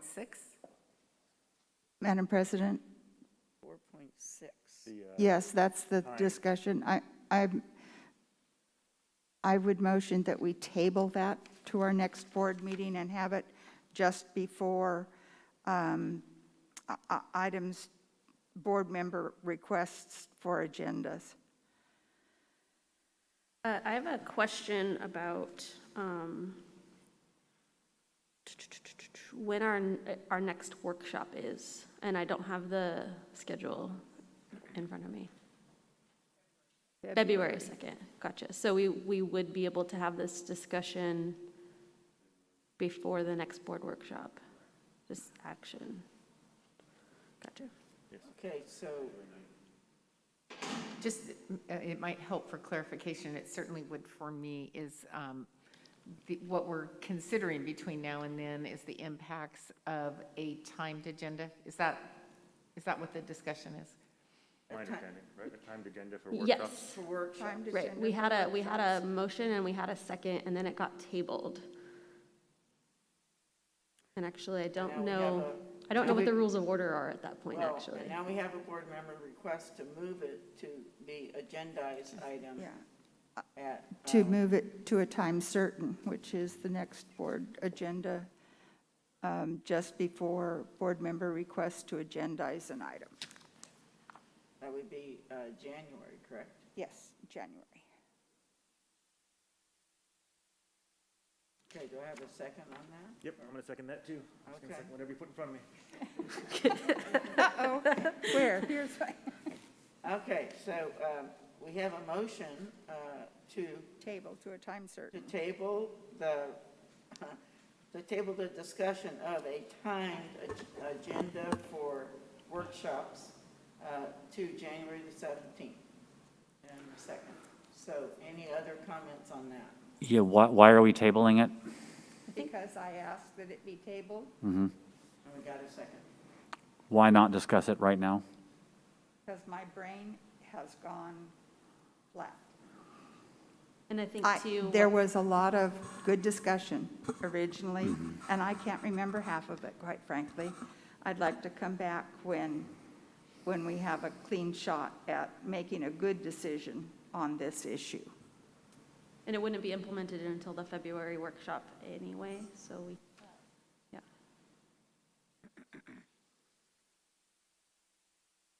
I will just add that Caitlin has snow on the ground and no power at her house, so. And I probably a child that's sleeping at daycare right now. The only thing I would say is then there would not be a change in the layout, and it does not sound like you wanted that anyway, other than the removal of the negotiations item for our regular agenda. It was never going to be the regular agenda, Right. but you are correct, yes. There was two changes we made. What was the second change? Negotiations was one. In negotiation to remove it and to provide clarity as to the start time. Oh, right, gotcha. Would this be a point to say, I think that we should use bells instead of red and yellow paper for our speakers? What? That was another thing I was gonna bring up for our meeting policies, but, yeah. Right. I mean, I don't know if that needs to be something that we like actually put into board policy. We can take care of that. Jim, Okay. Jim, Okay. get a bell. Okay. Yeah. It helps me. You're like, Okay. did we vote to table yet? Okay, we got a second? Well, it goes to January 17th. That's the next. Sorry, we have a motion and a second, but we haven't voted yet. No, we haven't Okay. voted yet, no. Okay, so the motion was to move the discussion of a timed agenda workshop to January the 17th. 19th? Oh. All right. The correct date is. Yeah. Yes, thank you. All right, any further comments? Okay, all those in favor? Aye. Aye. Okay, 5-0. No, he voted yes. Okay. So are there any items from the floor? Madam President, there's informational number 2. Oh, I'm sorry. And You're since right. that was my request when I was still board president, I'm asking that that also be not dealt with tonight, but tabled to ask for a written, I have notes, what I was going to say. I'm sure we all do. If we could just share them with Erica so that they can be published with the next agenda and not take up time. If that's agreeable. I think we have to actually approve that change. So we need a motion and a second, I think, Yes, for that. I Okay. put it in the form of a motion to Okay, table Gotcha. I'll second that. to a written report at the, Okay. connected with the next So written. agenda. Statement. Mhm. Don't say report. Do I have a second, Tom? Caitlin did. I Oh. seconded, yeah. Okay. Huh? Okay. My mistake. Any other comments? All right, all those in favor of moving the information obtained from the sessions at the California School Board Association Annual Ed Conference to a written statement to be presented January 19th, correct? That's correct. All right. Signify by saying aye. Aye. Aye. I vote. All right. Okay, items from the floor. We do? I don't see nobody raising their hands. Okay, so none presented. We've agendized two things for the next meeting. Anything else? Any other? Yes? I would like to request information about our bus fleet. About what? About our bus fleet. So just About updates. our Bus fleet. Based Our on what our fleet bus of driver- buses. Oh, fleet of buses, oh my Yes. God.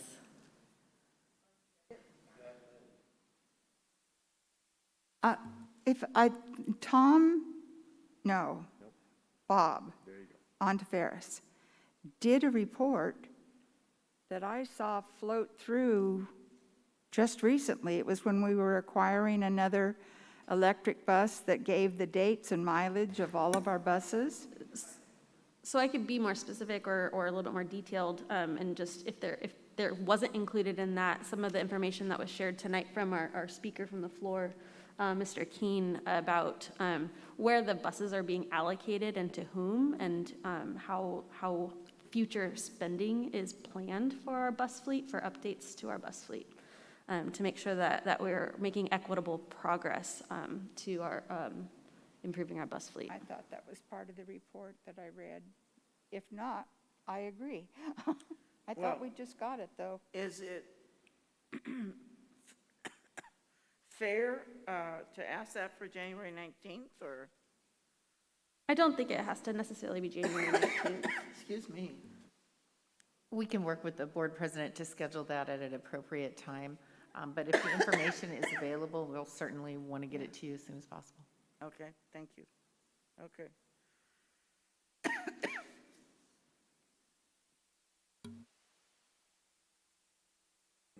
Okay. Any other requests to agendize an item? Oh. Oh, second. There wasn't, okay. Second, okay. All right. Any other discussion on that one? All those in favor? Aye. Yeah. Matt, did you say, thank you. I couldn't look, I was coughing too much.